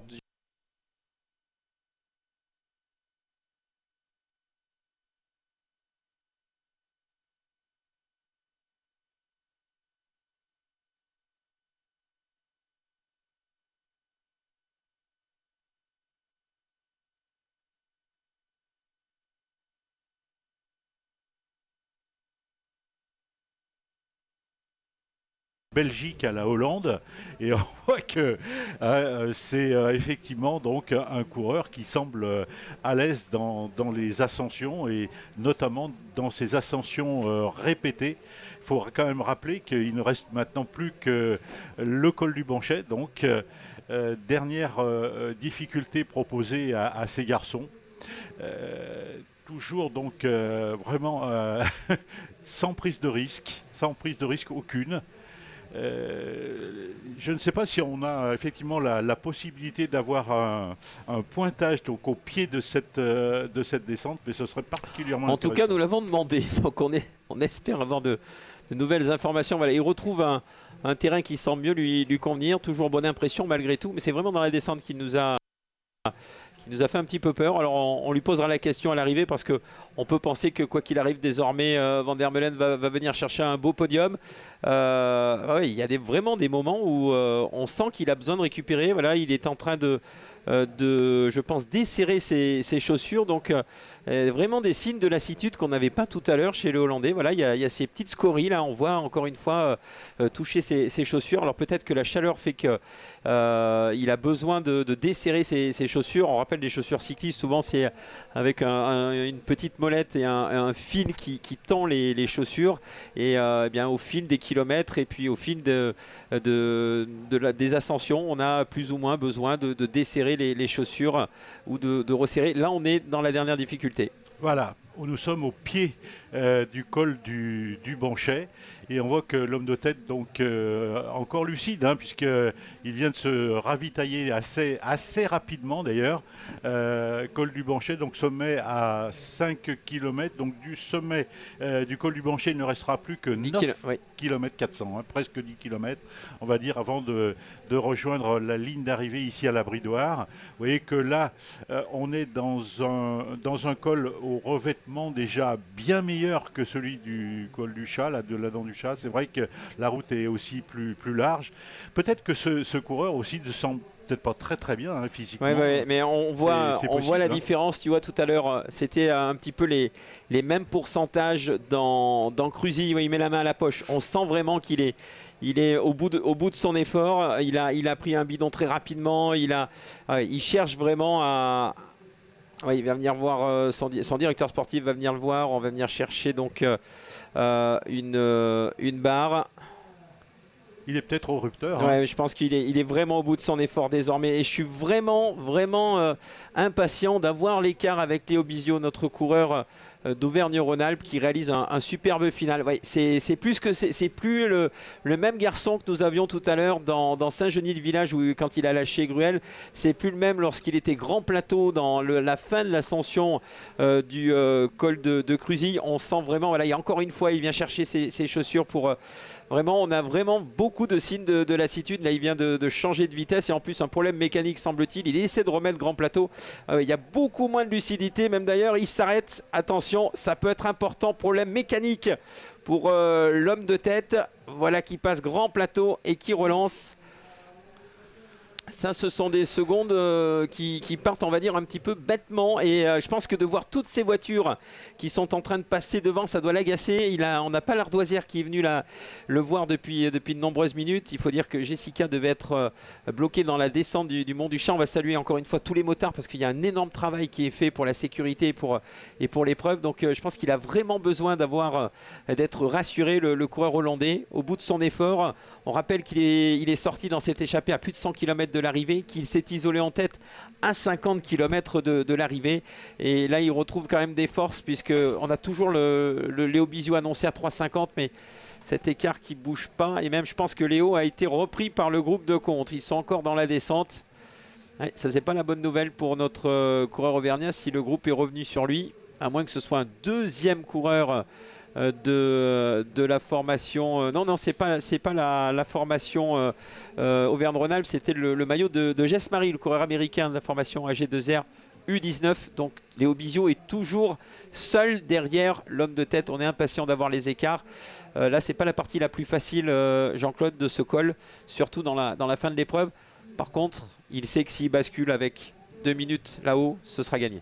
Ah oui, tout à fait, effectivement. Hein, donc avec 10 km à effectuer. Chez l'écart 2,45, on a perdu 1 minute. On a perdu 1 minute quasiment dans la descente. Il va pas falloir traîner du côté du coureur néerlandais. Ça revient très fort du côté de Léo Bizio. Oui, il était donc Léo Bizio à 3,50 au sommet. Donc il est à 2,45 au pied. Ça veut dire qu'effectivement, il a repris 1 minute et 5 secondes à ce coureur hollandais. C'est pas mal, effectivement. Ça veut dire que Léo Bizio a fait une descente propre et une descente qui lui a permis de reprendre quand même 1 minute. C'est peut-être pas suffisant, malheureusement. Je crois qu'il aura des regrets ce soir s'il termine deuxième de cette classique des Alpes. Il était à 6 minutes au pied du col du Mont du Chat. Alors là, je pense que c'est le 3e groupe que nous avons avec Baptiste Gillet, le coureur breton, avec Alexis Fort-Prost, avec Hugo Fabriès, Maxime Descombes pour la région PACA, Jess Marie, donc l'américain, et Paul Magnier pour l'Isère Savoie. Nous aurions 6 coureurs en contre dans ce groupe. On peut penser que pour les 2 premières places, ça semble bien parti. 1 km du sommet. Allez, il reste 3 km du sommet. Merci Jean-Claude. 3 km, c'est pas gagné, hein. Oui, tout à fait. Hein. En tout cas, je pense que les secondes doivent tomber les unes après les autres. Là. Léo Bizio, il faut quand même le reconnaître. Hein. De 6 minutes, il est passé à 2,30. Et puis l'écart, je ne sais pas où il a été pris. S'il a été pris au pied, 2,45. On a vu le problème mécanique qui a coûté une bonne vingtaine de secondes au coureur néerlandais. Comment c'est dans ce col? Est-ce qu'on a un long point de mire pour toi qui connais bien les routes que nous empruntons aujourd'hui? Est-ce que Léo Bizio, s'il revient à moins de 2 minutes, aura en point de mire le coureur néerlandais ou il ne le verra toujours pas? Si, il peut l'avoir effectivement en point de mire, donc tout près du sommet. Je pense que dans la descente aussi, il y a des longs bouts droits. Donc c'est vrai qu'il reste encore, il restera donc près de 10 km au sommet. On ne sait pas ce qui peut se passer. Hein. Si ce coureur hollandais est victime par exemple de fringales, ça peut se payer très cher. Pour ceux qui sont avec nous depuis un peu plus de 3 heures maintenant, incontestablement, c'est plus le même coureur que nous avions tout à l'heure, alors que ça attaque derrière. Il y a de nouvelles attaques. Nous avons l'offensive, je pense, de Maxime Descombes, le coureur de la région Sud-PACA, qui tente sa chance. Ils sont à plus de 5 minutes. Eux ne reviendront pas. On jouera la 3e place dans ce groupe. On n'a rien repris par rapport à l'homme de tête. Maxime Descombes, donc, qui avait brillé également sur la Marmande Val-de-Garonne classique ou sur également le Grand Prix de la région Sud, est en train d'attaquer. Nous avons juste derrière Paul Magnier, le coureur de Isère Savoie, qui porte... Oui, voilà, on a les vaches de Savoie sur le côté. Paul Magnier qui porte traditionnellement le maillot de Charvieux Chavagneux Isère Cycliste, qui fait une formidable saison dans cette catégorie junior. Là, la sensation doit être bizarre pour le coureur hollandais quand on vient de lui annoncer 2 minutes. Ouais. Il se dit qu'il ne va pas falloir traîner. Là, il est à moins de 2 km, je pense, du sommet. Il trouve un terrain qui lui convient mieux maintenant dans le final. Ce qui est sympa, c'est que dans ce groupe de contre-attaque à 6, là, il y a quand même 5 coureurs français, un coureur américain. 5 coureurs français, ça prouve qu'effectivement le cyclisme français chez les juniors se porte pas si mal. Sachant qu'on a en plus Léo Bizio qui est devant ce groupe, intercalé bien sûr entre l'homme de tête et ce groupe de chasse derrière. Ça veut dire qu'effectivement les Français ont quand même tiré leur épingle du jeu. Oui, et tout à l'heure, c'était pas le maillot de Paca, je m'en excuse, mais je pense que c'était Hugo Fabriès, le coureur de la formation Occitanie, qui tentait de secouer ce groupe qui va jouer. Ça, on en est sûr, la 3e place désormais. Ils sont à plus de 5 minutes. Les derniers écarts donnent.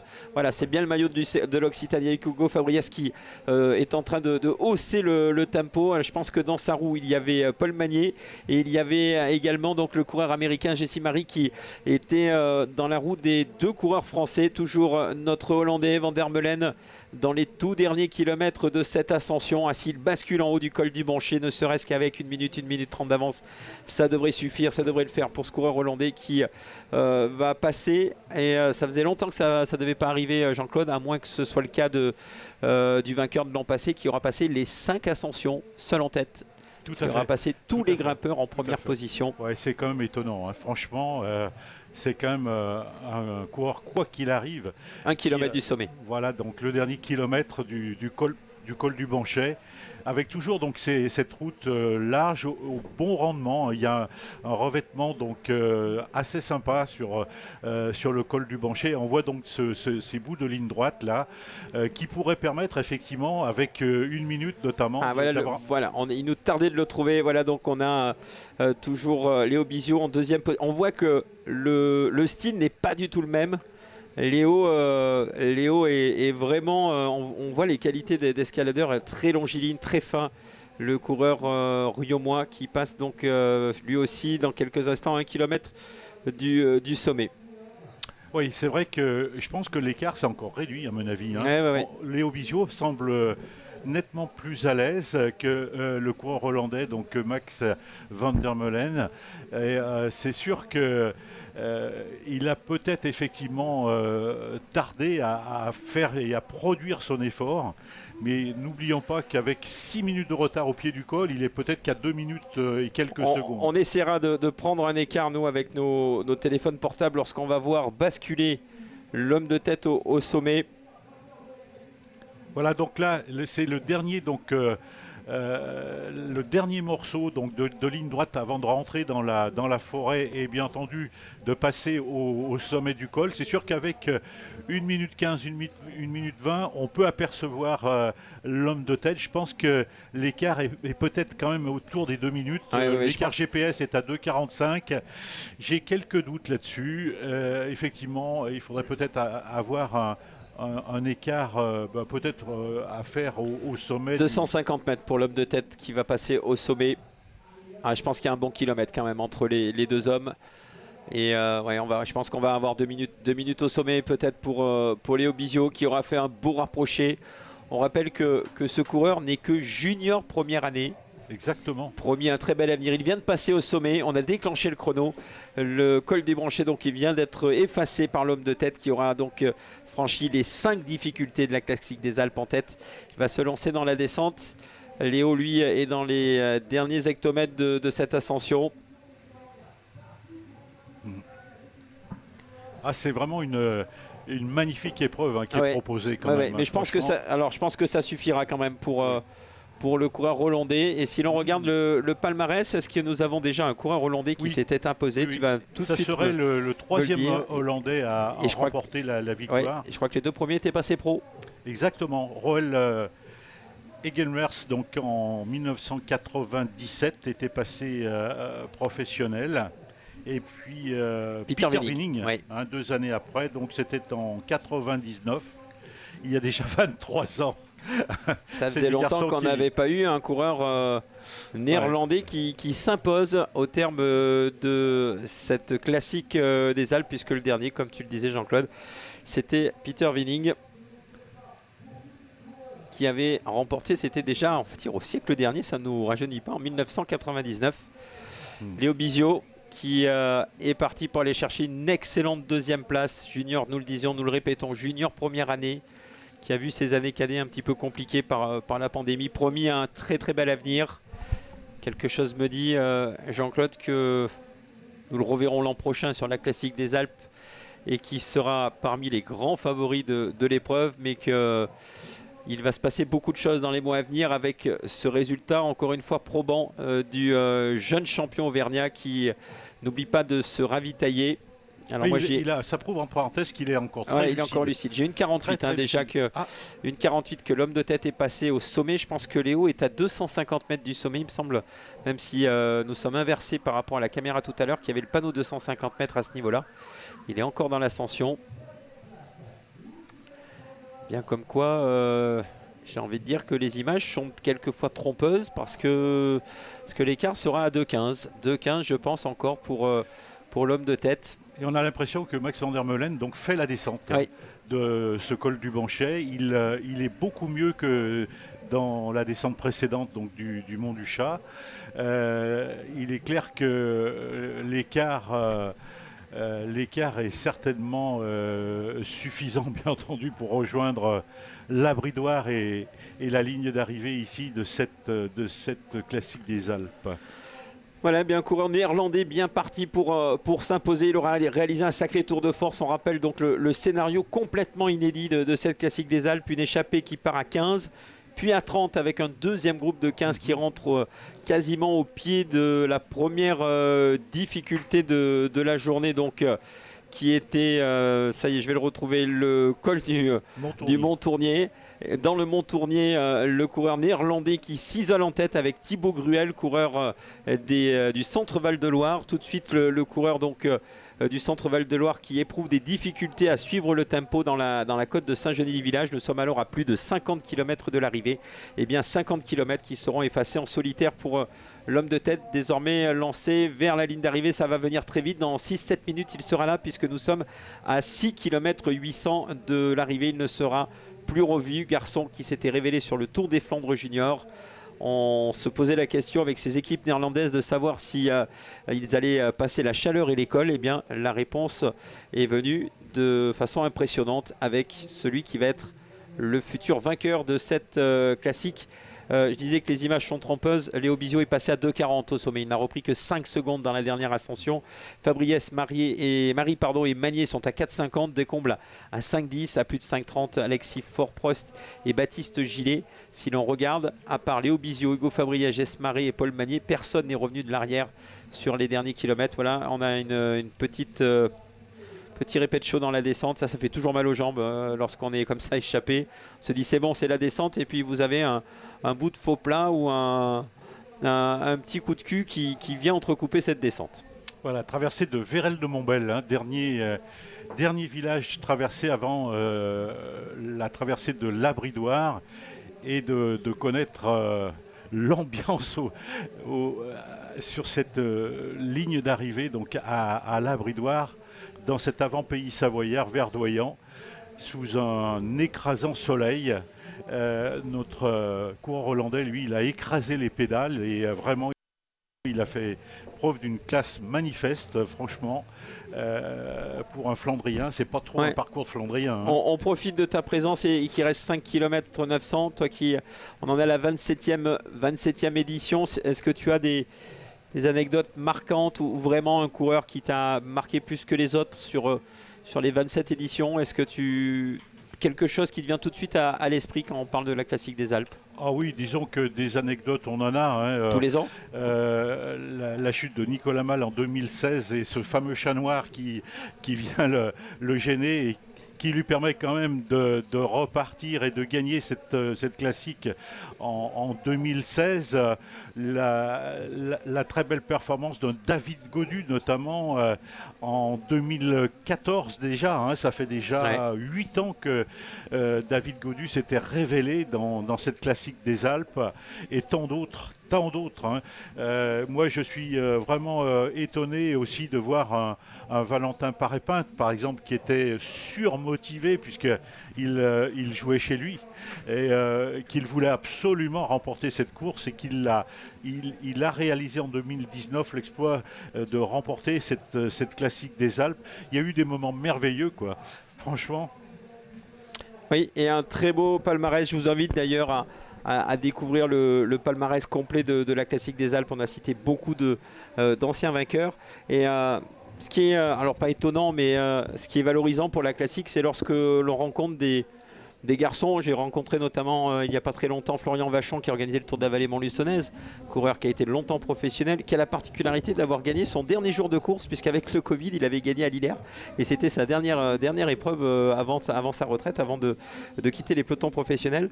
On lui parle de la Classique des Alpes, il avait gagné en 2007, donc ça fait plus de 15 ans et on sent que quand il en parle, il a encore le frisson qui est à fleur de peau. C'est des choses qui marquent. Et ce sont des garçons, quand vous leur dites, tu penses quoi de la Classique des Alpes, ils ont le souvenir. Ah oui, tout à fait. Et on a eu la chance d'avoir Florian donc, au commentaire il y a l'année dernière. L'année dernière. C'était en 2002, très précisément, je crois que oui, Florian, j'ai dit 2007, c'était 2002, pardon. 2002, la victoire de Florian Vachon, effectivement.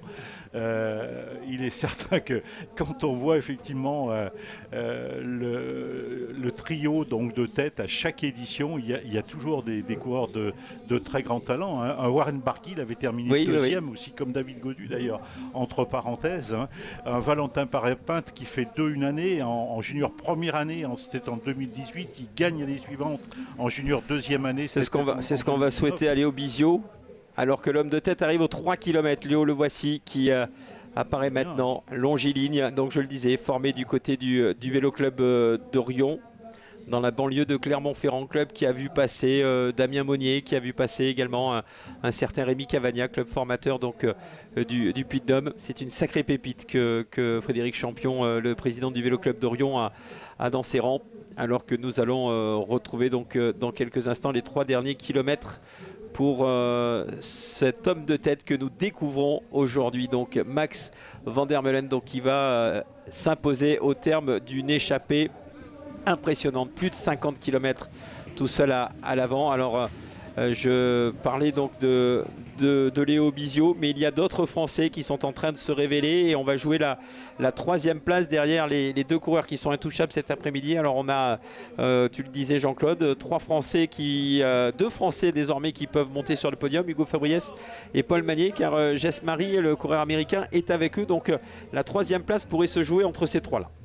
Oui, tout à fait. Et c'est vrai que terminer 3e sur la Classique des Alpes, c'est une sacrée performance. Ça, je crois qu'il ne faut pas le perdre de vue. On a vu donc des garçons comme Lenny Martinez l'année dernière, comme Aloïs Charin il y a 3 ou 4 ans, prendre la 3e place. Rémi Rocha aussi. C'est une belle performance. N'oublions pas je crois que c'est en 2003, c'est Andy Schleck qui prenait la 3e place du podium donc, de cette Classique des Alpes 2003. Et quand on sait le palmarès et le talent d'Andy Schleck, ça en dit long effectivement sur les potentialités de ces garçons qu'on voit actuellement à l'écran. À gauche donc c'est Max van der Meulen, le coureur hollandais. Voilà, donc maintenant il est plein cadre pour un cycliste. C'est un euphémisme, mais c'est vrai que ce garçon maintenant n'est plus qu'à 2 km. Il a vraiment la victoire dans les jambes. Et je crois que là, ça doit le surmotiver quand même. Oui, je pense qu'il va pouvoir prendre le temps de savourer. Il va déjà réaliser parce que on l'a vu vraiment quand il s'est isolé à 50 km de l'arrivée. C'est pareil, même s'il était extrêmement lucide, discuter avec son directeur sportif, on l'a vu vraiment se retourner quand Thibaut Gruel a été décroché, alors qu'il va passer au panneau des 2 km ou 1 km. Ce sera la flamme rouge, je pense, pour l'homme de tête dans un court instant. Alors on aura un petit décalage par rapport aux images, on va les retrouver bien entendu dans le final. Voilà, c'est la flamme rouge donc pour le dernier kilomètre pour l'homme de tête qui va pouvoir savourer, alors que Léo Bizio est parti pour aller chercher une excellente 2e place. J'ai envie de dire que lui aura une 2e chance l'an prochain, un petit peu comme Valentin Paré-Pinte, 2e lors de sa première année junior, vainqueur l'année suivante. Léo Bizio sera parmi les grands favoris l'an prochain, mais encore une fois, de l'eau aura passé sous les ponts et Léo Bizio aura vraiment une année pour étoffer son palmarès et il est promis un bel avenir, tout comme ce coureur néerlandais qui est désormais à 500-600 mètres de l'arrivée. Oui, il peut se retourner, je pense qu'on a du mal à savoir un petit peu ce que pense le coureur hollandais. Est-ce qu'il a du mal à y croire? Est-ce qu'il voulait vraiment s'assurer qu'il n'y avait personne derrière? Il est à 300 mètres de l'arrivée.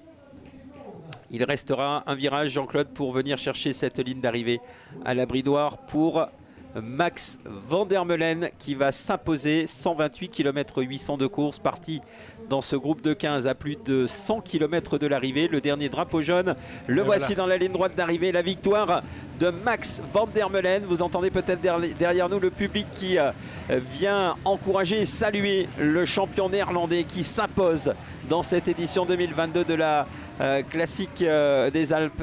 Max van der Meulen qui s'est révélé aux yeux du public français, même s'il avait déjà gagné en France. C'était sur les routes de l'Aisne à la Bercy, que nous en avons parlé. Après, je l'ai dit tout à l'heure, une échappée en solitaire de plus de 50 km. Oui, quelle victoire, franchement. Chapeau. On peut tirer un grand coup de chapeau à ce jeune et talentueux coureur hollandais, junior deuxième année, il faut le rappeler. Max van der Meulen a vraiment écrasé de son talent cette classique des Alpes 2022. Là, c'est vraiment un exploit incroyable de voir ces garçons. Et franchement, je pense qu'il est appelé, Nicolas, un bel avenir. Bel avenir pour Léo Bizio qui va se satisfaire, j'en suis sûr, de cette deuxième place. On aura bien entendu le coureur de la formation Auvergne-Rhône-Alpes au micro. Ça va être une belle récompense également pour Christelle Rey, l'organisatrice avec Michel Beau de cette classique des Alpes, puisque c'est un garçon licencié dans ce comité Auvergne-Rhône-Alpes qu'elle préside, qui va venir chercher une deuxième place. Là aussi, alors sans doute satisfaction du devoir accompli, mais nous lui poserons la question. Nous commencerons comme ça tout à l'heure, car restez avec nous, on aura les interviews des différents lauréats de cette classique. On lui posera la question de savoir s'il a un regret sur le fait d'être parti peut-être un petit peu tard et aller jouer la victoire aujourd'hui. Mais c'est une deuxième place qui se profile pour Léo Bizio dans un court instant. Et j'allais rajouter simplement, Nicolas, une deuxième place prometteuse. Oui. Prometteuse parce que c'est un garçon qui, tu le disais tout à l'heure, donc est junior première année. Ça veut dire qu'on a toutes les chances bien sûr de le revoir en 2023.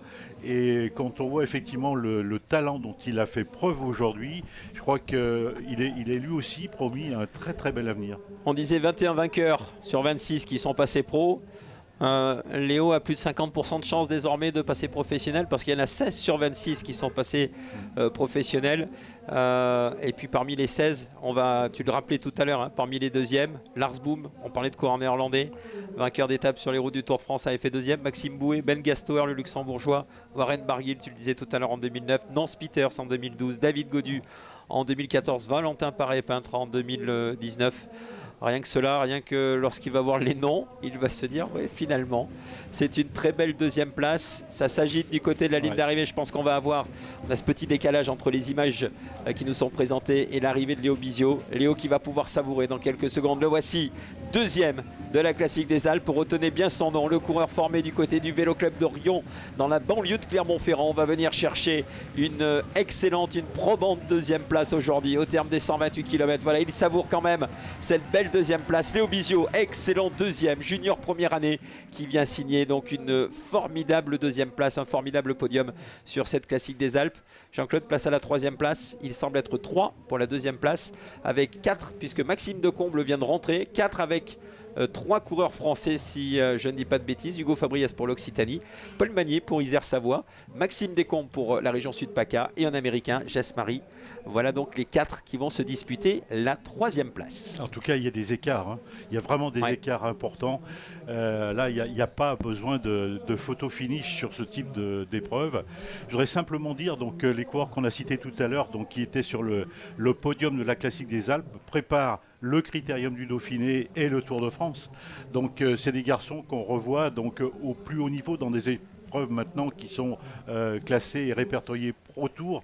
C'est le sommet, je dirais, de la qualité au niveau du cyclisme mondial, et ça prouve tout l'intérêt d'organiser ce type de course. Bravo effectivement à tous les membres du comité d'organisation du Tour Nord-Isère, le COTNI, qui organise l'Alpe Isère Tour il y a une semaine. Aujourd'hui donc la classique des Alpes, et demain l'Alpe Grésivaudan classique réservée aux féminines. C'est vraiment quelque chose de remarquable. Avant la troisième place, oui, on essaiera d'avoir Michel Beau, le président du COTNI, qui va être obligé de changer de nom si ça continue, parce que c'est désormais l'Alpe Isère Tour, la classique des Alpes, et demain la Grésivaudan classique, qui je pense est promise un très bel avenir dans le calendrier du cyclisme international féminin. On rappelle que c'est une course internationale demain que nous allons vivre en direct en encore une fois avec toute l'équipe de Black Hole. On aura plusieurs casquettes demain. Nous, on va alterner. Alors, on va tout de suite vous le dire, on prendra le direct un tout petit peu plus tard qu'aujourd'hui, puisqu'il va falloir que nous allions à la présentation des coureurs, alors que nous revoyons, je pense, la victoire. Non, c'est pour la 3e place que. Non, c'est bien la victoire du coureur néerlandais qui nous est représenté. Et nous allons avoir dans quelques instants, il y a plus de 5 minutes pour la 3e place, Fabriès Descombles, Marie et Paul Magnier dans quelques instants sur cette ligne d'arrivée pour la 3e place. J'en reviens à demain, donc Grésivaudan Classique, c'est l'un des futurs très grands rendez-vous du cyclisme féminin, n'en doutons pas.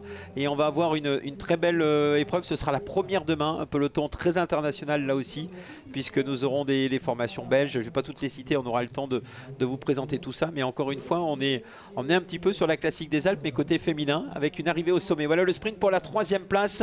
Alors on va avoir Magnier qui est en première position pour le sprint. Ça va être serré jusqu'au bout. Magnier sera devancé pour le podium. On va attendre confirmation, mais il semble bien que ce soit Magnier qui vient de chercher la 3e place, le coureur de Charvieux-Chavagneux qu'on avait vu sur le Pays de Vaud, donc sur la classique Jean-Patrick Dubuisson l'année dernière, ou sur le Cosségoal, qui est là aussi un des beaux rendez-vous juniors. Je pense que Paul Magnier est venu chercher la 3e place. On va attendre la confirmation, si on peut nous la donner d'ici quelques secondes, mais il me semble bien que c'était le gabarit et le maillot du comité Isère-Savoie qui est venu devancer Descombles, Fabriès et Marie pour la 3e place. Voilà le 7e, où l'on retrouve notamment les coureurs bretons qu'on a beaucoup vus durant l'épreuve et qui ont été décrochés dans le final. On avait Baptiste Gillet et Alexis Forprost pour la Bourgogne-Franche-Comté qui terminent respectivement 7e et 8e. Voilà Jean-Claude, on a le temps devant nous parce que il va y avoir de sacrés écarts au terme de cette classique des Alpes longue de 128 km. Quand on pense qu'il avait des coureurs en difficulté au bout de 15 km de course, seulement 8 coureurs ont franchi la ligne. Les écarts impressionnants.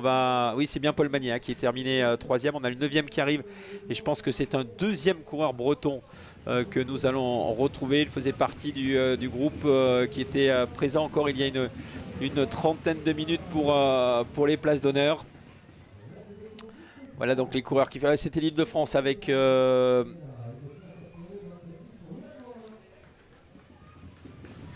vais retrouver dans les infos que nous avions le coureur de l'Île-de-France qui a franchi. Voilà donc un nouveau groupe qui arrive avec un nouveau coureur de l'Île-de-France et peut-être Colas Savios qui est venu chercher une place d'honneur. Ce sera un beau tir groupé pour les coureurs rhône-alpins. Nous, on va merci Jean-Claude de nous avoir accompagnés. On va se tourner du côté des interviews. On va proposer à tous ceux qui nous suivent sur TV Grenoble, sur les réseaux sociaux, sur le Black Hole Live, de rester avec nous. On va essayer d'avoir les 3 premiers qui vont venir nous rejoindre en interview. Et puis ensuite, eh bien, on déroulera le protocole. Merci à Lilian Couillès que vous voyez à l'écran de dos, le speaker officiel de cette classique des Alpes, qui sera demain sur un championnat régional. Jean-Claude, merci. Et juste avant l'interview, le temps que nous retrouvions le plateau, on va saluer monsieur le maire de la Bridoire qui nous accueille ce soir pour l'arrivée. Nous avons eu le maire de Ruy-Monceau qui nous accueillait pour le départ. Et bien nous allons bien entendu donner priorité à nos élus qui nous accueillent. Le maire de la Bridoire que vous retrouvez en interview, monsieur Berthier. Monsieur Berthier, merci Jean-Claude. Tu es parfait. On se retrouve pour les interviews dans quelques instants. C'est parfait. Donc bienvenue aujourd'hui à la Bridoire, dans notre petit village de l'avant-pays savoyard, au pied du très beau lac d'Aiguebelette. Ce très beau lac que certains coureurs du monde entier, ou tout du moins de l'Europe entière, vont découvrir. Cette course qui a pris l'habitude de s'arrêter dans notre village depuis quelques années. Nous avons décidé d'accueillir l'arrivée de cette course mythique qui avant partait de Chambéry. C'est quelque chose qui a pris date auprès de nos habitants et des habitants des villages voisins. C'est une manifestation qui aussi permet à certains de se retrouver, aux enfants des écoles faire valoir leur créativité par des dessins que l'on retrouve à l'arrivée. C'est aussi le fait pour eux de pouvoir passer la ligne d'arrivée encadrée avec leur petit vélo, en rêvant peut-être de devenir demain les champions qui gagneront dans un premier temps cette belle course et qui demain, comme beaucoup d'autres avant eux, se retrouveront dans les pelotons professionnels. Et c'est toujours un grand honneur pour nous de voir dans les quotidiens nationaux, voire internationaux, le nom de personnes, de jeunes qui ont gagné à la Bridoire il y a quelques années. Ça sera aussi pour tous ces jeunes coureurs l'occasion de pouvoir se mesurer pour certains pour la première fois à des pentes un peu sévères du Mont Tournier ou du col du Mont du Chat. Voilà, et puis tous les autres petits cols qui ne sont pas non plus tous très faciles. Nous serons très heureux de vous accueillir le 4 juin. Notre village a un esprit de convivialité assez fort et je pense que vous en profiterez et que vous profiterez aussi du beau temps qui, je suis sûr, sera de la partie.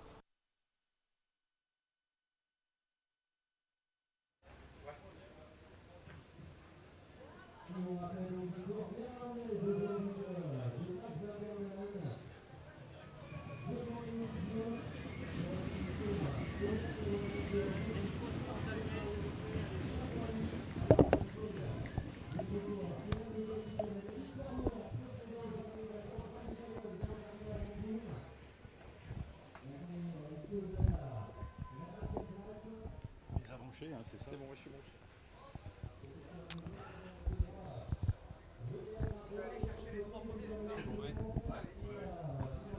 Tu parles anglais ou pas? Voilà, nous nous retrouvons sur le plateau pour cette classique des Alpes, sous le soleil toujours. Jean-Claude nous a rejoint, il fait toujours aussi chaud. Hein, même nos micros sont bouillants, on les avait laissés sur le plateau. Dans quelques instants, nous aurons les 3 premiers. Le temps pour nous peut-être de revoir un petit peu le final de cette classique des Alpes avec Van der Meulen, donc Max Van der Meulen qui s'impose, Léo Bizio deuxième et Paul Magnier qui vient chercher une 3e place. L'incroyable échappée du coureur néerlandais, donc sorti en solitaire à plus de 50 km de l'arrivée, Jean-Claude, et qui a résisté à tout le monde, à tous les retours pour s'imposer avec plus de 2 minutes d'avance. Oui, tout à fait. C'est vraiment un véritable exploit réalisé par ce coureur hollandais. Véritable exploit parce que c'est vrai que sur cette classique des Alpes, baignée par un soleil très chaud, il y a actuellement 34 degrés sur la ligne d'arrivée ici. Là aussi, on n'avait jamais vu autant de chaleur. Et c'est vrai que le coureur hollandais en a peut-être été victime à un certain moment. Voilà, on revoit l'arrivée donc de Max Van der Meulen, donc qui s'impose au terme des 128 km 800 de course. Il aura passé toutes les ascensions en première position.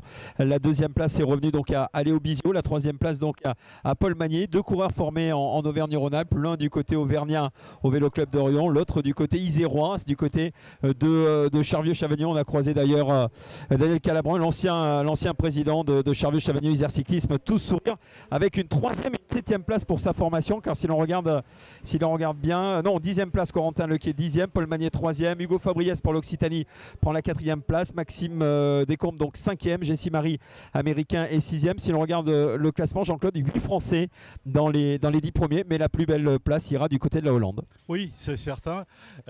Aujourd'hui, on a assisté à peut-être la naissance d'un nouveau phénomène du vélo, mais en tout cas derrière, effectivement, les coureurs français ont tiré leur épingle du jeu, il faut quand même le souligner. Nicolas, tu l'as très bien dit. Et parmi ces coureurs français, les coureurs rhône-alpins, auvergnat-rhône-alpins, puisque 3 dans les 10. Il faut effectivement parler de la région Auvergne-Rhône-Alpes, la première région de France en termes de licenciés au niveau du vélo. Et c'est vrai que je crois qu'effectivement, ils n'ont pas à rougir de ce résultat aujourd'hui. C'est un magnifique résultat pour Christelle Rey et ses poulains, là, et c'est vrai qu'elle doit être satisfaite et heureuse du résultat. J'espère qu'on aura Christelle Rey au dans quelques minutes, alors qu'on voit l'arrivée donc de Léo Bizio, donc le coureur avec le maillot du comité Auvergne-Rhône-Alpes, qui est venu chercher une excellente deuxième place. Alors on l'a vu jouer un petit peu avec le public dans les 100 derniers mètres, satisfait bien entendu de cette deuxième place. On rappelle qu'il est première année, qu'il aura une deuxième chance l'an prochain lors de sa deuxième saison dans les rangs juniors. Toi Nicolas, qui le connais bien, Léo, est-ce que tu pensais donc qu'il était capable de réaliser une telle performance aujourd'hui? Alors on savait tout le talent qu'il a, mais c'est le genre de garçon finalement qui nous étonne tous les dimanches. En fait, chaque fois qu'on le voit, on se dit à un moment ça va être un petit peu plus compliqué, mais finalement il est toujours là, il répond toujours présent, et donc c'est une excellente deuxième place. Puis je pense que on parlait de maturité tout à l'heure, je pense que ça fait partie de ces garçons, alors qu'on a un petit peloton qui arrive, ça fait partie de ces garçons qui savent préparer leurs échéances. Il avait dit qu'il voulait être là pour la Classique des Alpes et il était bien présent. Oui, tout à fait. Et ça prouve justement son talent, parce que le dire c'est bien, le faire c'est encore mieux. Et puis Paul Magnier aussi, Paul Magnier avait annoncé la couleur.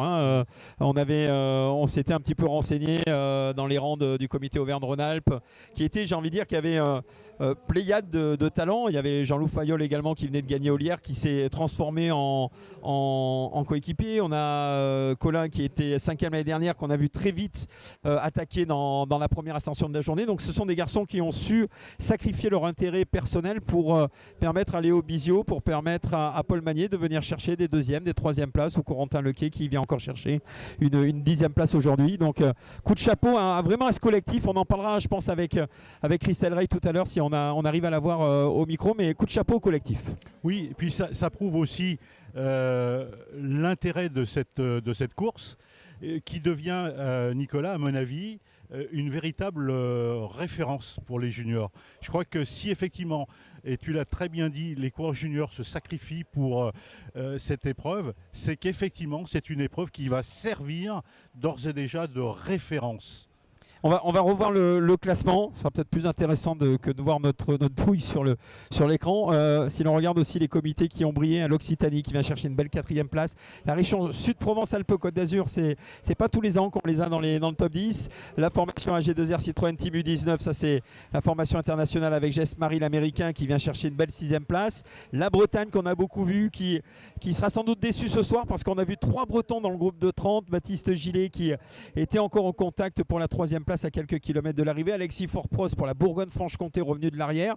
L'Île-de-France qu'on a beaucoup vu. Voilà, donc beaucoup de comités qui sont représentés. J'ai envie de dire, il n'y a pas qu'Auvergne-Rhône-Alpes, il n'y a pas que Bretagne. Il y a aussi l'Occitanie, la Bourgogne, la région sud Provence-Côte d'Azur, Bourgogne-Franche-Comté et l'Île-de-France qui sont dans le top 10 ce soir. Oui, et puis on voit un Corentin Lequet, lui aussi, donc c'est Auvergne-Rhône-Alpes, très bien figuré dans ce genre d'épreuve. Lui qui est un excellent cyclocrossman, on va dire aujourd'hui un cyclocrossman de haut niveau, et il répond présent, hein, donc ça prouve aussi le talent de ces garçons. Même si ils ne sont pas tous dans le top 10, bien entendu. Ça veut dire qu'il y a du beau monde sur la classique. Voilà, pour le juge à l'arrivée, ce sera relativement tranquille pour les classements, je pense, Jean-Claude. On n'a pas vu un peloton de plus de 5 coureurs arriver. Oui, tout à fait. Voilà, c'est une belle journée d'apprentissage si vous êtes jeune arbitre. Rendez-vous sur la classique des Alpes. Vous n'avez pas un peloton de 180 coureurs qui va arriver. Ce sera le cas demain. Ça nous permet de rebondir demain au Grésivaudan classique. On est sûr de rien. On est sûr qu'on n'aura pas de sprint massif en haut du pléné, car il y a plus de 3000 mètres de dénivelé. D'ailleurs, si on peut basculer quelques instants sur la présentation de l'épreuve de demain, donc alors qu'on a Léo Bizio, on va demander à Léo de venir nous rejoindre quelques instants pour nous donner ses impressions. Léo, félicitations, on va le mettre entre nous deux. Léo, la première question qu'on a envie de te poser, c'est est-ce que tu n'as pas un regret de pointer à 6 minutes en bas du Mont du Chat? Ouais, c'est vrai qu'il y avait un écart important en bas du Chat. On a essayé de rouler un peu après le 3e col, mais ça n'a pas suffi. Et voilà, dès le pied du Mont du Chat, on a tout de suite accéléré. Et puis c'est sorti. Je ne savais pas du tout qu'il était parti tout seul devant. Donc quand on rattrape le contre, je demande qui c'est qui est devant. On me dit il y a un mec. Et puis après, j'ai tout donné moi dans le Mont du Chat. Et puis jusqu'à la fin. Mais bon, il était quand même très fort pour résister. Donc voilà, je suis content de faire 2e. Après, je reviendrai l'année prochaine pour essayer de gagner. Ouais, voilà, c'est ce qu'on disait avec Jean-Claude. Toi, tu auras une deuxième chance. Je disais aussi à Jean-Claude et aux spectateurs et aux téléspectateurs qui nous suivent, tu es en train de grandir très vite. C'est que chaque fois que tu dis je vais être présent ce week-end ou j'ai coché la classique des Alpes, tu réponds présent. Tu arrives vraiment à bien te préparer. Ouais, ça fait plaisir. On fait du bon boulot avec toute l'équipe G2R Citroën U19. Avec mon entraîneur aussi, Alexandre Paco, on fait du très bon boulot. Et puis voilà, après, quand je me fixe des objectifs, j'essaye d'y arriver. Voilà, aujourd'hui, deuxième, je suis plutôt content. Et puis je pense que voilà, toute l'équipe Auvergne-Rhône-Alpes a contribué à ce résultat. Donc je suis très content que toute l'équipe puisse être représentée. On a fait un très bon boulot, donc voilà, c'est bien. Merci de t'être arrêté. Jean-Claude, si tu veux rajouter quelque chose avec Léo. Merci. Effectivement, on dit souvent que l'histoire est un éternel recommencement. On a vu un paré-peintre terminer deuxième une année et gagner l'année suivante. Est-ce que, je dirais, ça fait partie de tes ambitions ? Ouais, c'est sûr que gagner la classique des Alpes, c'est super. C'est une très grande course, surtout pour les grimpeurs comme moi. Après, voilà, je me mets pas de pression. Si je gagne l'année prochaine, je gagne. Si je suis pas bien, je suis pas bien. C'est pas grave. Il y aura d'autres courses. Et puis, même cette année, la saison est encore un peu longue. Donc, voilà, il reste des belles choses à faire. C'est quand même une belle organisation. Ouais, franchement, c'est ça aussi qu'il faut souligner. Tous les bénévoles et puis tout le monde qui est présent ici. Enfin, là, on voit, il y a un live. C'est pas sur toutes les courses. C'est vraiment une belle course, une belle organisation avec toutes les voitures, tous les gendarmes. Je pense que franchement, il faut remercier tout le monde. Tous ceux qui ont contribué à cette organisation. Et puis voilà, hâte de revenir l'année prochaine. Merci Léo. Alors on va très vite parce qu'on a le vainqueur. Max qui va venir nous rejoindre. On va tendre le micro à Vincent qui va traduire la partie anglaise pour nous parler de cette incroyable victoire. On va tendre le micro. DS qui parle français ? Un petit peu. Incroyable victoire. Incredible victory. Yes, merci beaucoup. Une très très belle course. L'organisation est superbe. Et la route est formidable. Quand il est parti à 50 km de l'arrivée, c'était prémédité ou c'est finalement la course qui a fait qu'il était devant? Oui, c'est une course très longue, très dure. Donc, il est parti dans la partie de course. Je pense que ce n'est pas très, très formidable, mais c'est la victoire, donc c'est parfait. Très bien, merci. On va vous libérer parce que je sais que le protocole vous attend. Nous, on va libérer également, on va libérer les ordres et on va remercier toute l'équipe tactique de Black Hole. Merci, on vous libère parce que vous êtes attendus du côté du protocole. Merci beaucoup. Merci à Max de nous avoir rejoints. Donc je vais remercier une nouvelle fois Black Hole Live qui nous a permis de vous faire vivre en direct cette classique des Alpes. On vous donne rendez-vous demain. N'oubliez pas, ce sera la touche féminine du week-end avec cette course qui s'annonce tout à fait exceptionnelle. La Grésivaudan Classique, c'est l'une des nouvelles épreuves du comité d'organisation du Tour Nord-Isère qui a en charge l'Alpe Isère Tour. Vous avez pu le suivre la semaine dernière, la classique des Alpes Juniors que nous avons vécu aujourd'hui et la Grésivaudan Classique demain. Bonne soirée, rendez-vous demain vers 12h, 12h30 pour la prise d'antenne pour ce Grésivaudan Classique féminin.